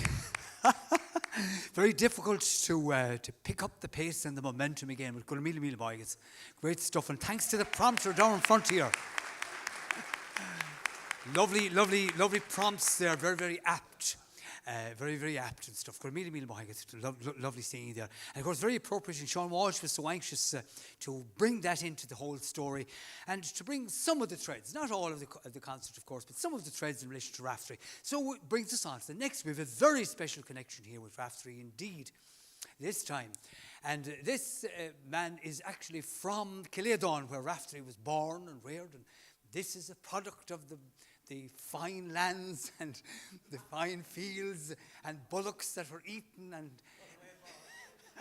it's part of the Cutaway Bog country, all right, but it's one of the richer parts he lives in. He has been over in Germany. He speaks fluent German as well, and his grandfather translated many of the songs of Rafteirí into English, including that lovely song that we heard earlier. But he's also a fine poet in his own right. This is the whole idea of the music of words and the music of poetry. Because that's what songs are really, in that they're musical, there's onomatopoeia and lovely buzzwords and all kinds of lovely sounds within the word, fricatives and so on and so forth. And the poet really is a musician too, if you like. So Terry McDonough has two very fine poems for us tonight, I think. And one of them concerns Rafteirí, the other one concerns an extraordinary musician who was born in that area as well, and is a relative of Terry's as well. Bula bus more to Terry McDonough.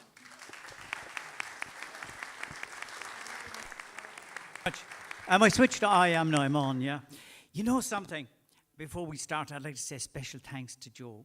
You know, people like Joe are so important, really, for people like us, you know, because he spends his time rambling around the place, collecting music and keeping us all going. And you know something, I always think every Tuesday night, Ceolagus Alley and Midwest Radio, you've got to listen to it. Because I've been on that program live a good few times with Joe. And if only people could see what happens in the studio while the program is about to start. Joe, about a minute to go to 10 o'clock, Joe comes rushing in with 2 bags, plastic bags full of CDs.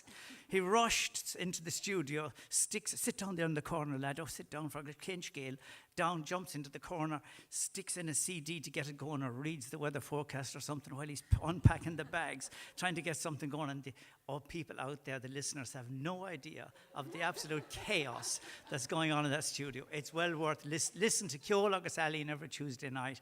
Thanks as well to Sean Walsh for putting on this fantastic evening this evening. I come from Kiledon. I was born and bred in Kiledon with the stories of Anthony Rafteirí.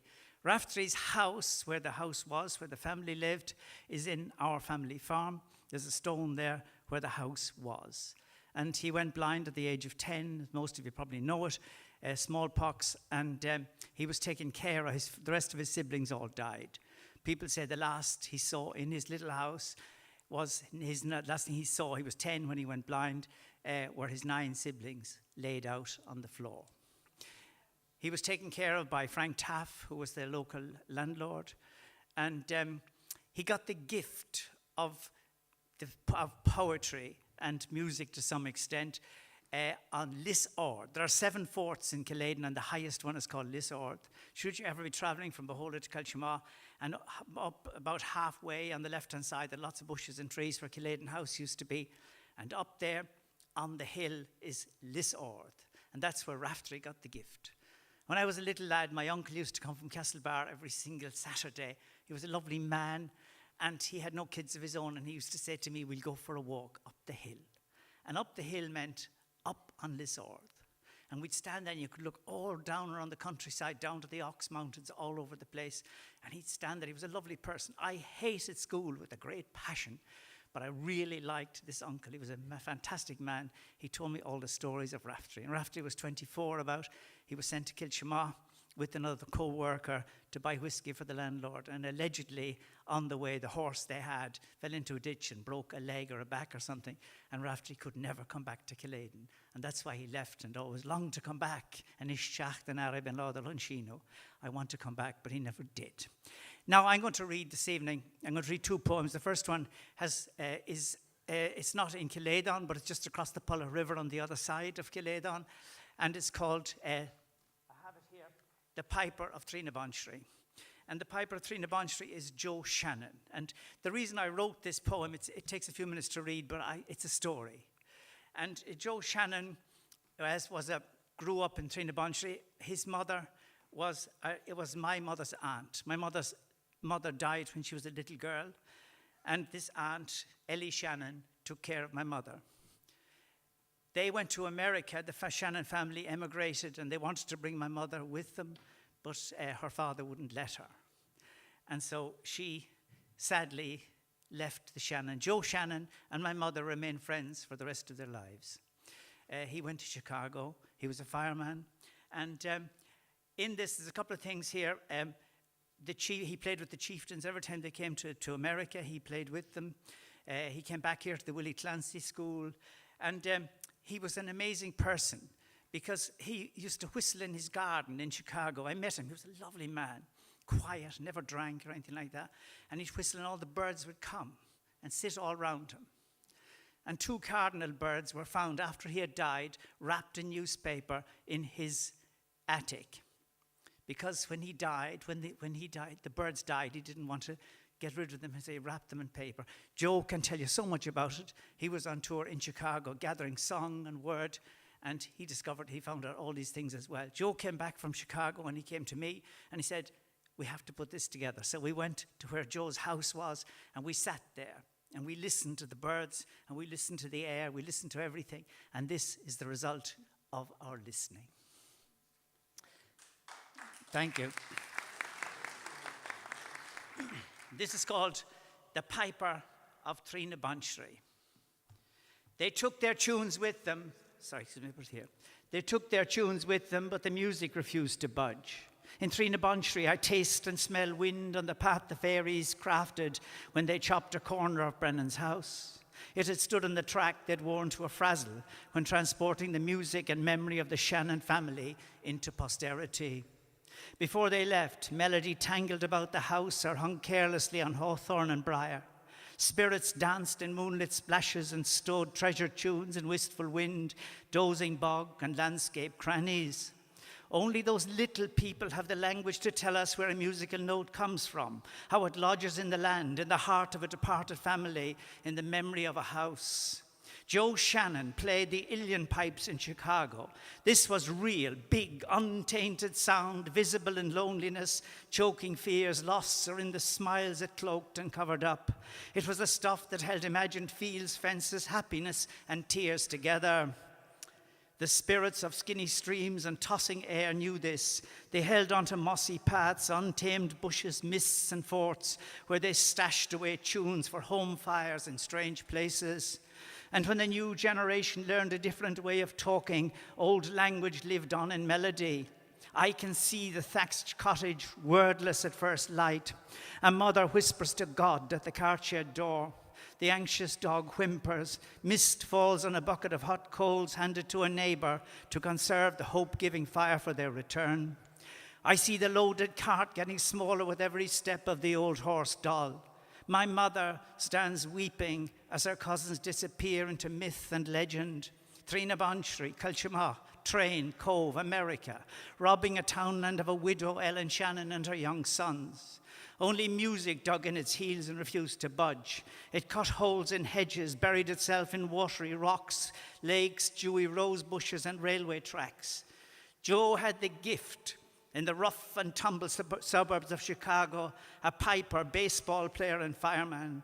His Uilleann pipes imitating rhythms of blackberry clusters, of fire department sirens, of domestic sounds, of birds in the back garden, of being finally alone, came to him by fate like a harmonious fragment when Patrick Henley, piper and pipe maker from Mayo, gave him his gift of pipes.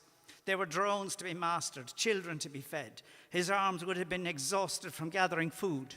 Even Odysseus, in times of myth, must have cried out in frustration, "What are the kids up to now, Penelope? I can hear nothing in this light." Francis O'Neill sang accolades to his playing at the World Fair in 1934. Joe tuned into the piping of another left-handed piper, Patsy Toohey, and off he went like a poet trying to find rhythm in a poem, like a mother building hope into a prayer for a special intention. John McFadden, the fiddler from Newport, composed The Pleasures of Hope before Joe's time. Eddie Mullaney handed him a set of Taylor pipes in the 60s. They unlocked squeals of delight in Joe. He didn't ask who he could play with, he just did. Fiddler Johnny McGreevy lifted his spirits. Defiant as robins in frost, they battered aside new waves in their euphoria of reels and jigs. They heard the far-off cuckoo and the corncrake in the long meadow in their country of home away from home. Music had found its mark. Pilgrims descended on his kitchen. Joe and Johnny recorded Noonday Feast over cups of tea. Word was out. The young came running. Piper Jim Maguire, box player John Williams, and Liz Carroll, the fiddler, threw their hats into the ring. Joe gave them hope on nothing stronger than tea. The chieftains came and laid out a carpet. They played with the big man and acknowledged the dinner ousel in him. Willie Clancy School and Cork University turned out like new brooches with awards and garlands, and quiet as his mother Ellen, he took it in his stride. In later years alone, he whistled with birds in his back garden. They responded. He took a pair of cardinal birds into his home and refused to bury them when they died. They came to light in his basement. Joe Shannon left as a boy in 1929 to answer the call to life in Chicago, and he went to the homeland of the dead in 2004. The ghost in his pipes says it all. Thank you.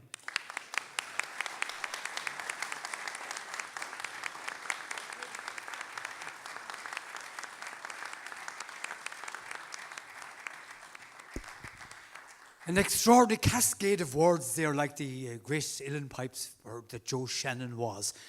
First cousin, of course, of Terry's mother, and Terry's grandfather then translating Rafteirí. Well, we're back to where we started. We're over in the Gaeltacht of North Mayo, the Erris territory. And the first time I recorded Astraí Wongáin was on the beach at Glen God, and it was night time. There was a bonfire. It was Iaféla Owen in the year 2000 or 2001, and she sang a glorious song that had been written by her mother entitled Enterprise Ireland, Shell to Sea. And the Enterprise, of course, was written with inverted commas. A brilliant song, a real subversive one, just like all the great ballads of the political era. A really, really good one. I'm not sure what ballad she's going to sing now. I know it's going to be an English one. Astraí Wongáin, with a lovely name. Way well. Well, not that one. Tonight. To tie in with what the reference John Hoban made earlier to the famine, what I will sing is a song called Dulach, and it was written by a man called John Tunney from Donegal, fine singer as well, and he wrote it on a train journey from Dublin, where he had been asked to write a song for the commemorative walk that Aphri undertakes every year from Delphi to Louisburg. It has 8 verses, and it can't be cut short. So I'm not going to say too much about it, because when I heard it as a youngster, I first started singing this song. I did the walk when I was 10 years of age, and with the Choctaw Indians. And the Choctaws ran along the mountains, along the glen side. And the song tells its own story, as you'll understand in a moment, but John Tunney really needs to be recognised for how he put this together, because it caught me at a very young age, and I hope you'll enjoy it. You may hear them speak about Mozambique and of Africa's famine tide, of how drought and greed, of which few paid, have sapped a continent's pride. And while millions cry, 10,000s die, and our governments take no stand. But this tale I'll tell of a similar hell that happened in our own land. Early spring in Black 47, the country was on the rack. A day and night relentless blight had consumed the tatty crop, and while cattle and grain were exported to Spain and food lay piled in stores, in Mayo, south and round about, the people they perished in scores. Crowds had gathered in Louisburg, hoping for some relief. 'Twas said that the poor law guardians might end their piteous grief. These gentlemen fine were meeting to dine in Delphi 10 miles away. Children, women and men, 600 strong, set out on that fateful day. Crossing the Glenkeen in full flood, sun fell by the riverside. And going along the mountain road, still more collapsed and died. Exhausted and weak, Barely able to speak, they thronged into Delphi town and waited en masse for food or a pass for to enter the workhouse grounds. After his meal of wine and veal, the guardian addressed them all. There was no food here, and he greatly feared no room within workhouse walls. They would have to go, be it rain or snow, and to their homes walk back. Dismayed and afraid, despair in their hearts, they set out upon the track. Like harvest sheaves or autumn leaves, they fell dying along the road. As dark drew in, the snow came down, and the night was bitter cold. Going along the cliff, the wind was stiff, driving on the blinding sleet. Hundreds were swept into Dúlach's depths, a horror beyond belief. Next day, relieving officers had a terrible sight in store, with bodies strewn along the route and littering Dúlach's shore. Whole families were dead for the want of being fed, and injustice a crying shame, but a forgotten sign to our olden time, when we witnessed the very same. So from the Sudan to Pakistan, famine victims they waited in need, and a country like ours that knows this curse must surely take a lead. Or remember that walk, or remember Dúlach, let our banners be unfurled against selfish gain and indifference to pain, but for justice throughout our world.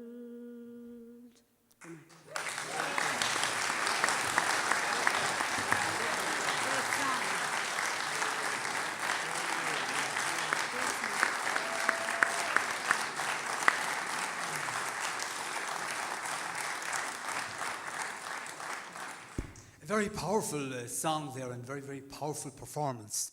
I think you'll all agree. Very, very, very, very special indeed. Gormila Magged Astrid ní Wongáin. Give her another bulla bus there. And she mighty. Astrid ní Wongáin. Well, moving from Astrid ní Wongáin to the bearded troubadour of Clúbe. Charlie Keating is here again. And Charlie has written some very fine songs also indeed. And he has co-written songs as well and all that kind of stuff. I've no idea what he's going to do now, but I'm sure that it'll be interesting. Charlie, go to meal boy. Give Charlie a bit of a bull of us. Thank you. You're all very good. Sort of embarrassing, really. But anyway, I'm going to stick with the time machine. We get back onto it again. Going back to the 17th century this time, a little bit further back. This song was written by a man from Eanach Dhúin. When Eanach Dhúin was part of Mayo, believe it or not. Now I remember one night and we were playing, Jackie Small and Pat Eade and myself, we were playing out in Cleggan, and we used to do a session out there a good many years ago. And of course you'd get tourists and people going back and forth to the island, and of course there'd be a few of the local lads who were going back onto the island, but I was telling these people, being very honest, that Eanach Dhúin was part of Mayo, and of course they were highly offended. So I said, we're the near me. God, am I going to run to here? But anyway, they had to take it, but it is true. It was ceded to Galway in about 1830 something. But it was always, if you look at Jackie Clark's maps up there, he got a great collection of old maps. When you look at it, the cartographers put it away, they put it north of the Killary. If you look at it, at the mouth of the Killary, it's north of the Killary rather than south of the Killary. So there's a lot of... so I'm going to sing this song. It's written again by a man from Eanach Dhúin called Thomas McFlav or Thomas Lavelle. Again, it's one of the songs that Patrick Lynch gathered up, and he went on to collect these songs. As he said, he was in Westport, he was in Castlebar, he landed in Westport. He didn't get a great lot of return in Westport, but he went down to a place that Joe and myself spent a day out there in Drummond again, and he picked up something in the region of 15 songs there, and this is one of them. And I'm going to do the Irish version of it. Now, there's a few versions of this song, but and I'm going to do. George Fox got his hands on it. George Fox would have been, and Samuel Ferguson would have been students of Patrick Lynch. So they were educated in Trinity College, but they could speak fluent Irish. But anyway.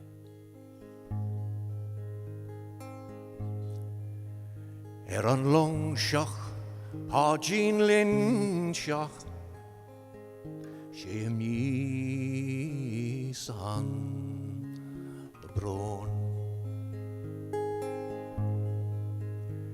Ego snal in san icha, es exir gol slow.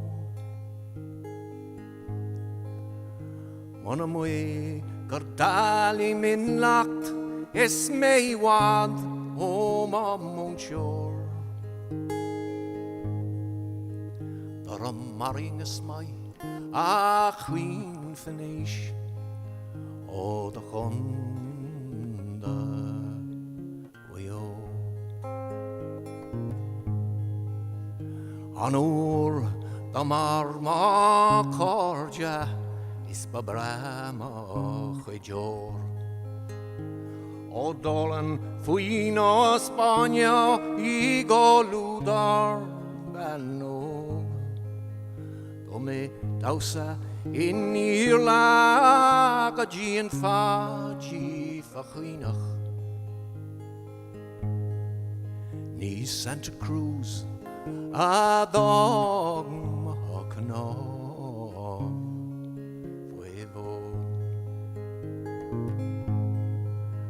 O to chalín nácha I gairi roar.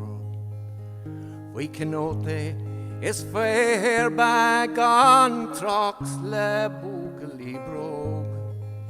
Do me dausa in your lagaji and faji fachinach.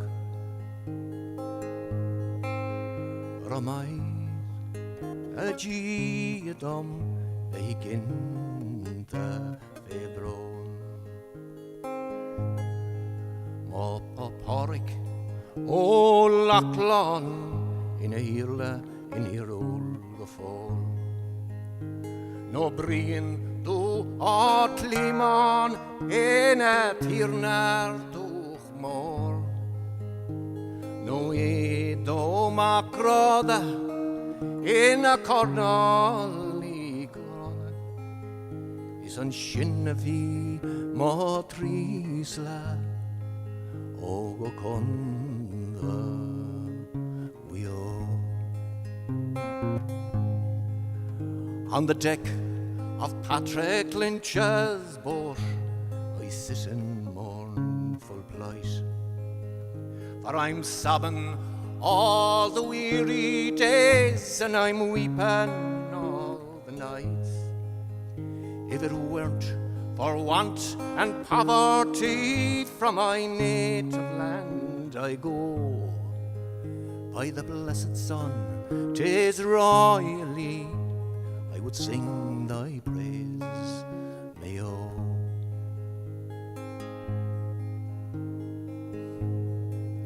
There are altar girls in the roll now, 'tis proud they're grown and high, with their hair bags and their top knots far I pass their buckles by.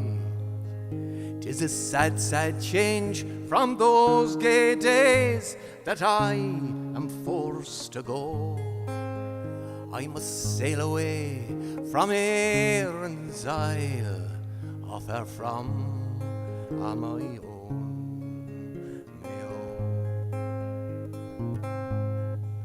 It's my grief that Patrick Loughlin's not the Earl in Errol still, or that Brian Doe no longer rules as Lord upon the hill, or that Colonel Hugh Macrotha should be dead and lying low, and me sailing, swiftly sailing from the county of Mayo.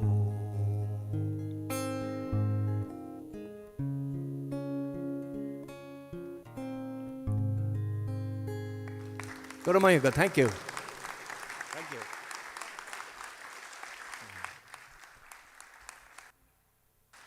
Brilliant, Charlie. Marvellous stuff there from Charlie Keating. Good morning, Charlie. That was great. Moving on now to the Eris man again. Coolabba is the territory that Joe resides in. Joe Carey, a great singer, and recently has composed, well, in the past number of years, some really stunning traditional tunes as well. So the gifts that all these people have here, and above all, the beautiful individuality that they bring to everything they do is just astounding. And Joe Carey belongs to that cohort of people. And I think he has another song in this glorious voice, baritone voice that he has. Joe Carey, Bola Bus Mogo. 1, 2.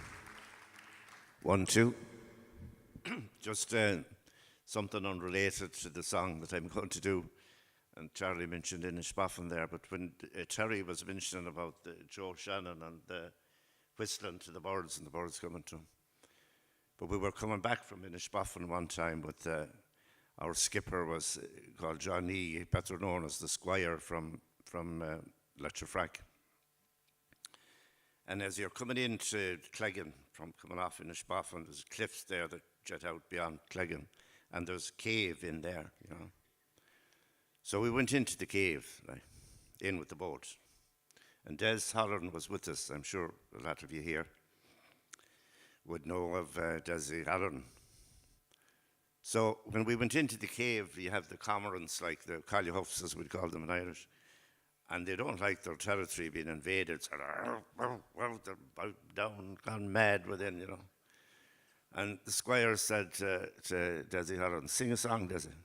And as soon as there's one singing, they shut up. Not a thing out of them till he finished the song. Yeah. Yeah, the song I'm going to sing is, I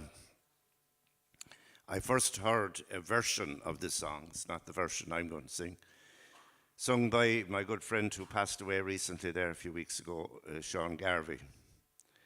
And Sean, he had farewell to Lissy Casey. Lissy Casey is in Clare and it's in the parish of Knockmore. But so that was it. After a while, I got this song given to me, and it comes from our Knockmore. So we used a great banter with Sean afterwards. I think ours was before the Clare one, you know. So anyhow, is there anyone here from Knockmore?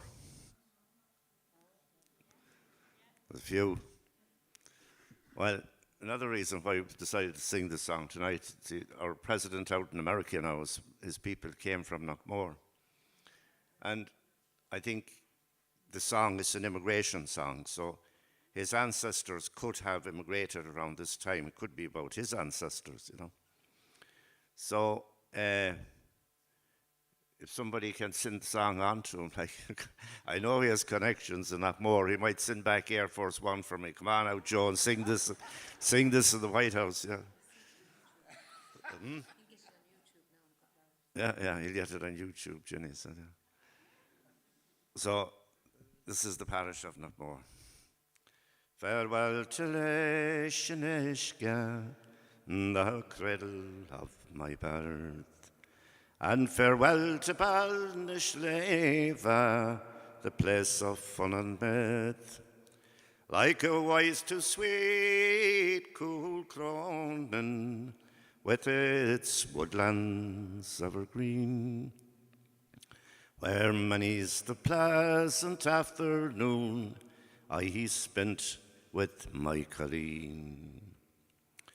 My heart is broke to leave the scenes of my happy childhood days, and my heart is still more broken for to cross the raging seas that separates forever me and my meal store, that's now left broken-hearted in the parish of Knockmore. As I view upon the ocean, I think of Lough so blue, of Pontoon Hills and Drummond Woods, so charming for to view, Bilberry and Glass Island, where the poaching is made galore, that often made me sing with joy when coming from Knockmore. Farewell to my dear mother, she had no pet but me. Likewise to my dear father, whose head now lies in clay. To my brothers and my sisters, for me their hearts are sore.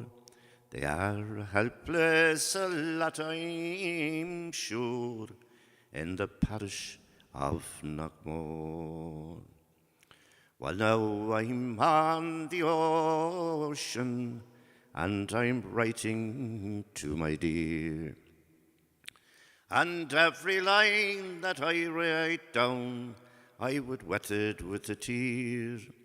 'Tis coming from a wounded heart that ne'er knew grief before, until I left these that I loved in the parish of Knockmore.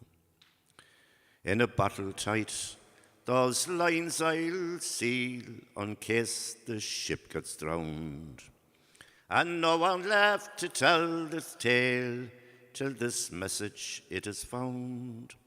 Some friendly breeze might drift its course onto an Irish shore, and to where might find it be so kind as to take it to Knockmore. Oh.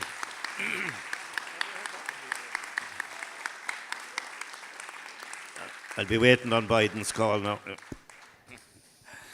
Joe Byrne, it's Joe Carey and Shin. Well, we're back to Jenny Mulvey and the capital of South Mayo, from Ballinrobe. I think this time Jenny has another song as well, Ascoilge. And it's a very interesting one in that we mentioned how so many of the Mayo songs have gone all over the shop. This particular one has been attributed, of course, to County Louth.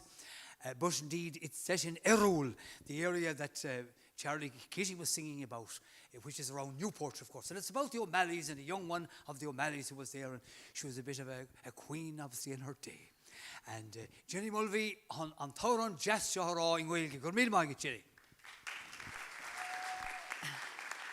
I'd like to acknowledge I learned this from Siobhan Patton from Achill about 15 years ago. I think her father was known locally as Muscles.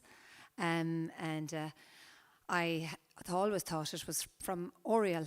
until Joe put me right last week, and I sort of liked that idea because my husband is from up that direction, but I knew that it had a strong Mayo name in it.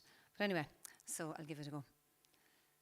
Every joke ni walla studag mokri crocha square the warin yagang wash 3 yard lor mokri stanake the firing roll they don't kunojak is getak to barbrok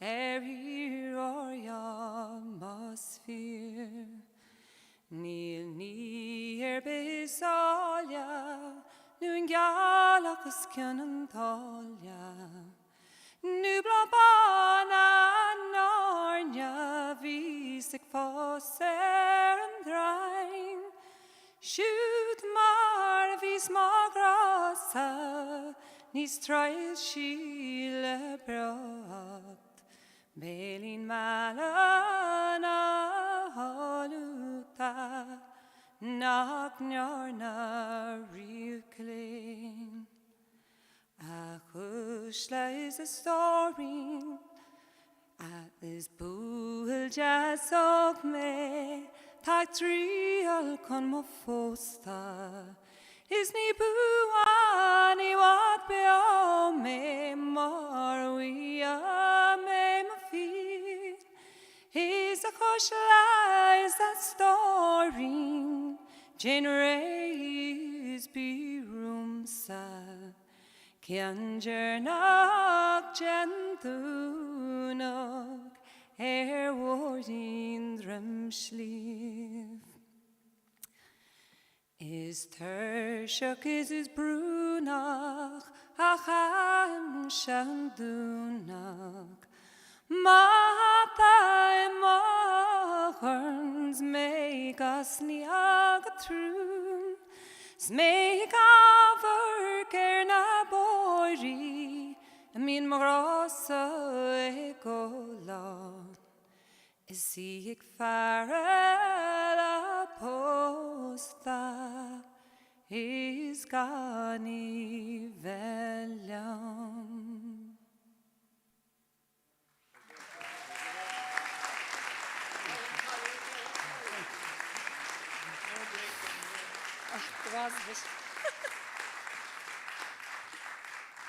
Our on all and in Shin agus the gohol and Jenny Mulvey, lovely singing their beautiful song, the old scale of unrequited love, you know. If they had all married happily, we wouldn't have any of these songs. And Sean Walsh wouldn't be able to deal with the Mournful Croon. But the last time I saw Jenny Mulvey in action, she was inside in the Holla in Cornamona there some months ago. I did a recording up there, and there must have been between 35 and 40 young children there playing music and sitting around in a massive circle. They have a beautiful squelfubble there. And there were older people then down in the pub as well later. And it's a great scene, and it's wonderful to have people like yourself and your husband Barney and so many others who are promoting the Gaeilge. And Jenny was just telling me before we met this evening that they have launched a great plan done Gaeilge, the Gaeilge of that part of Galway and of the other part of County Mayo. Agus tá go hianta Guldini mar seachan a bullabus more for all that agus for Jenny Mulvey.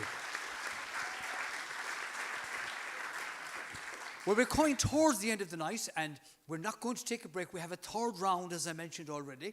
There are 3 rounds in all amateur fights even. The ladies are here. They've been waiting very patiently from Bonnyconlon, and they're just going to do a few songs together, and we won't disperse. We'll wait while they're getting organised. But we've one final piece from Terry McDonough, that extraordinary poem that he mentioned right earlier, of course, about his cousin, the famous Joe Shannon, the brilliant Uilleann Piper. This is a beautiful poem about Rafteirí, and it's a lovely take on Rafteirí and Caledon and all that. Bullabus more, Terry McDonough. Thanks a lot, Joe. Thanks very much. Yeah, this one, I promise you, is not as long as the last one, but it's called, the last one was a bit long, but I had to tell the story. Yeah, thanks a lot, Joe. It's just fantastic this evening, I must say. I've enjoyed myself immensely in listening to everybody in your audience. Have been very patient, and it's great. You deserve a round of applause yourselves. Give them a round of applause. Lovely. You know, Anthony Rafteirí was born in 1778 and he died in 1835, where he's buried in County Galway in Killeanian Churchyard near Craughwell. And he wanted to come back and he never did. But as I said at the beginning, he got the gift on Lisord, on the High Fort in Killaden. And that means an awful lot to me because that's where I used to play as a child myself, you know. And I always used to, when my uncle told me these stories about Rafteirí and everything else, I used to dream of going on the road. You know, I hated school with a passion. I couldn't stand it. But I loved the stories my uncle told me, and I used to think, well, one day maybe I will wander the roads. And I suppose I have. I've worked in 25 or 30 countries doing stuff like this. And so it's been great fun all the way through Asia and Australia and everywhere. And I've enjoyed it immensely. But getting back to this, there's a sculpture in Kilchimagh, a Rafteirí sculpture, and next to it is this poem, The Last Bard. And the bardic tradition came to an end in the 17th century in Ireland. I'm not going to go into that now. But a couple of old poets like Rafteirí stayed on the road. You know, they rambled around begging and going for big houses and all the rest, trying to eke out a living. And this poem, as I said, is called The Last Bard. The sculpture in Kilchimagh is by Sally McKenna, the great artist Sally McKenna. It's told from a perspective of a little guy, myself, you know, up on the High Fort, imagining the little boy in me still living on in me. And thankfully, I hope until the day I'm no longer here, that boy will continue to live in me. On Lisord among beech trees, I lie like a novice on moss and grass, and you are in those battered clouds looking down at colours you know by heart. I was a fierce warrior here at 8. At 9, I hacked my name into a tree. A dog howls. In the distance, the river whispers, it's time to sleep. I wrap my book in fern and see stars slipping like melting ice. A fox bickers, a rabbit pleads. I smell red wind and shut my eyes to catch you reeling in the sun. You left Killaden in a hurry to do with the death of a horse. Odds on, a tall tale. With hands out wide, you trudged south to Tuam, then on to Craughwell and Gort. You knew darkness and could measure light. Come to me, come with me, show me your scars, and I will curse for you. While St. Bridget hung washing on a sunbeam in spring, you dreamt of being a boy again with rod and golden worms. Flowers and lists of red berries carpeted the bog road in Killaden. There was a first night in Claremorris and strong drink in Ball. Kilchimagh was steeped in laughter. All this was yours for a song. A poet dreams, a muse seeks its own geography. You're back, a sculpture in Kilchimagh, a bard trapped in open air for entertainment. I tried to keep an up-to-date diary of other routine events. A woman in curlers charts a love story in a shop window. Another sings of a long-lost lotto ticket. Health freaks check their feet before walking round in circles. A footless man peeps through the church railing. Planes hardly clear the houses and knock, and children are rushed off to piano lessons, and you say, "Come, sit by me for a moment. I am blind. I have walked to Galway and can hear the sun. The child in your tomb will continue to outlive days of holy awe and judgment. And in Killaden in springtime, with nature writing colour into a new season, your silhouette baked in earth and sound is stenciled in the sky." Thank you.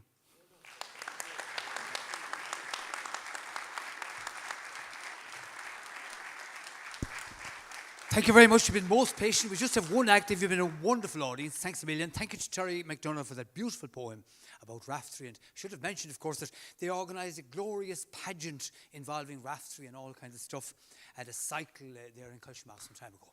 We'll call on the ladies to come forward straight away from the Bonnycondon area. Are they down here on my left or on my right or wherever they are? Thank you very, very much for that. And maybe Joe Carey might play us a tune while the stage is being set. If Joe could come over here, maybe he might play a tune while the stage is being set, Joe. You can use my chair. Thanks a million. Jenny, thank you very much. A big bowl of us for all our performers there. Weren't they wonderful? Lovely stuff. Yeah, thanks a million, Joe. Thank you very, very much. The sound equipment has to be orchestrated by Ray. Ray Ford is the man in charge of sound. Will you give Ray a bowl of bus as well? Thank you very much. Got a meal mahigif. And while Ray is getting them set up, Joe Carey will give us a tune on the box. Joe, thank you so much. Maybe one of your own compositions, Joe. I know you have a lovely introduction to it, but maybe you might just give a short little introduction, or maybe one of your jigs. Thank you so much, Joe. Got a meal mahigif.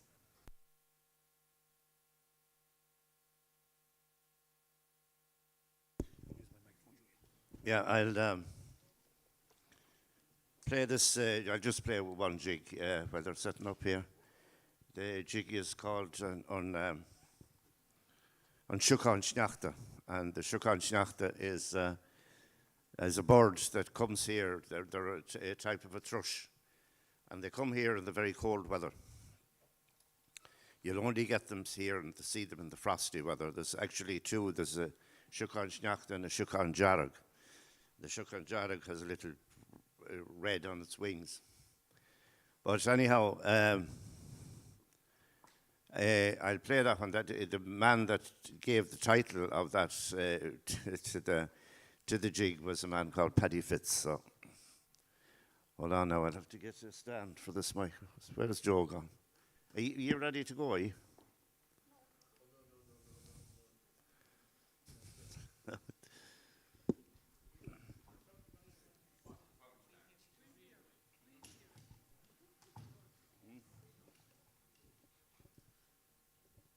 That's right, play it without a mic.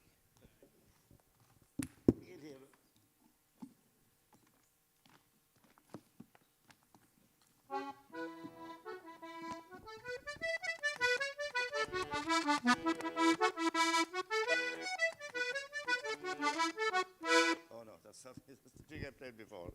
So yeah.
Peter, are we good? Peter Neary is the impresario and the conductor, and he's wearing the Mayo. He's taking off the Mayo scarf now. Peter's been involved in music for quite a number of years in the Beaufield area and the Ballyconnery area. He has huge success with this. And Peter will tell us a little bit about this beautiful group of singers and ladies that he has here from the Ballyconnery. I think they're members of the ICA, am I right? Yeah, give them a bowl of us and a very warm welcome. Thank you so much.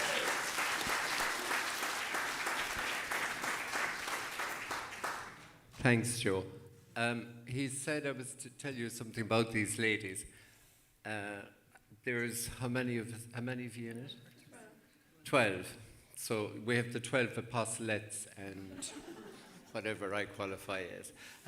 So when did we first meet? 2018. Right. Oh yeah, I remember that night very well. They invited me to teach them music, and I think we were to do singing as well. And it was a rather small room with about 60 women. So I knocked at the door, opened the door, stood in the doorway but kept it opened. So like 2 pairs of eyes multiplied by 60, whatever that was, wasn't an easy challenge.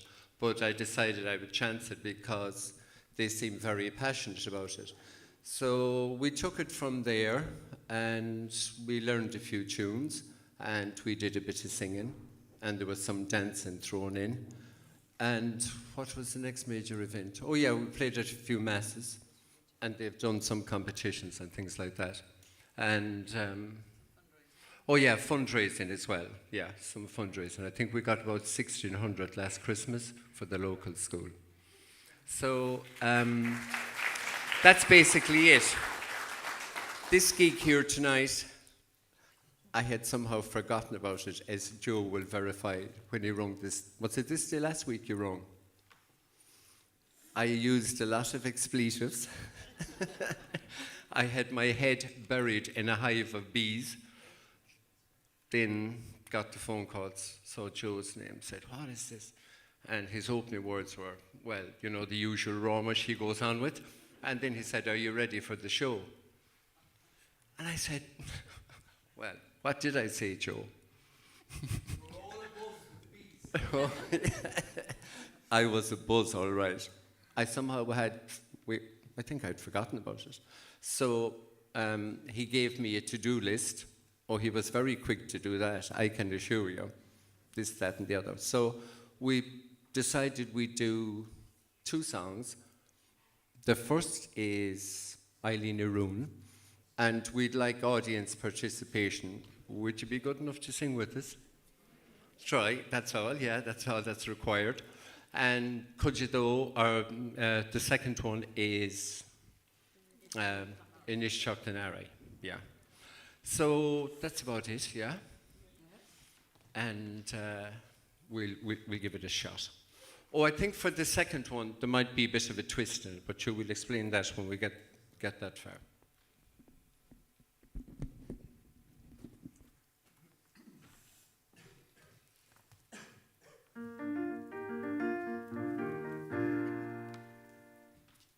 You'll excuse my backbend to you, but he's afraid to turn his back on us.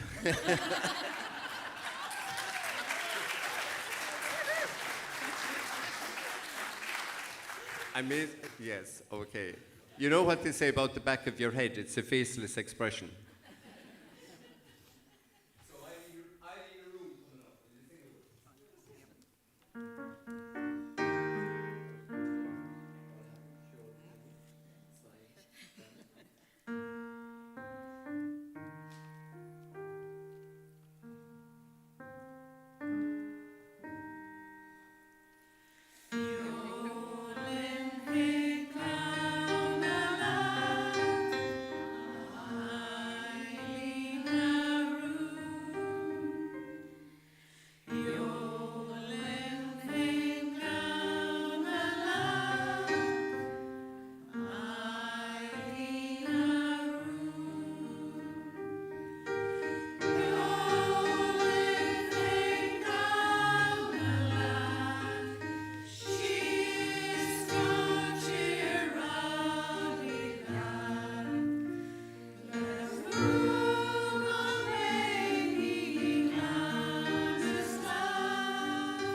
second, right, well done, yeah. Sean, I hope you're listening to this or to that, and that the pounds, shillings and pence is going up, yeah? We'll finish the night with a piece that has been referred to numerous times called Caledon. And it's a nice sing-along version, 2 verses, and then we might chance a bit of lilting at the end, if you lilt with us. And Joe is known to do the lead round on a jig or something. So is that okay? So if you clap loudly, he'll take off his shoes, because I'd say he's better in his socks. There you go. It's amazing for him to be that quiet. I thought I'd get total wasky off him. Right, so here's Caledon. Thanks.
Together.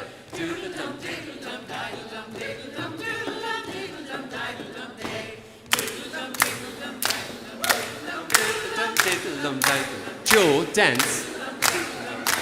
Oh, come on.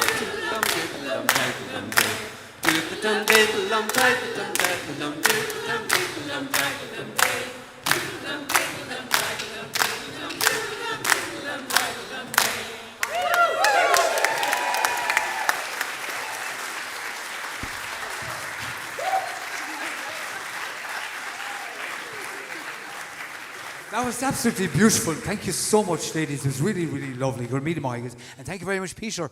What a lovely end to the evening. I hope everyone enjoyed it. Did you enjoy the evening overall, everyone? Great stuff. Thank you very much. And I wish to say thanks to all the different performers who were here tonight. And particular thanks to the ladies who were waiting very, very patiently there. It was a lovely idea of singing the songs. And of course, the beautiful thing was that Eileen Arun is set here in Ballina. Hiolan Phil Gowna, let Eileen Arun, I'll walk the cattle with you. And of course, the cattle walking and the whole business of young people being out in the boolies in the summer led to many different romances. And Hiolan Phil Gowna, let Shias go Tiroli, let Tiroli, of course, the barony of Tiroli.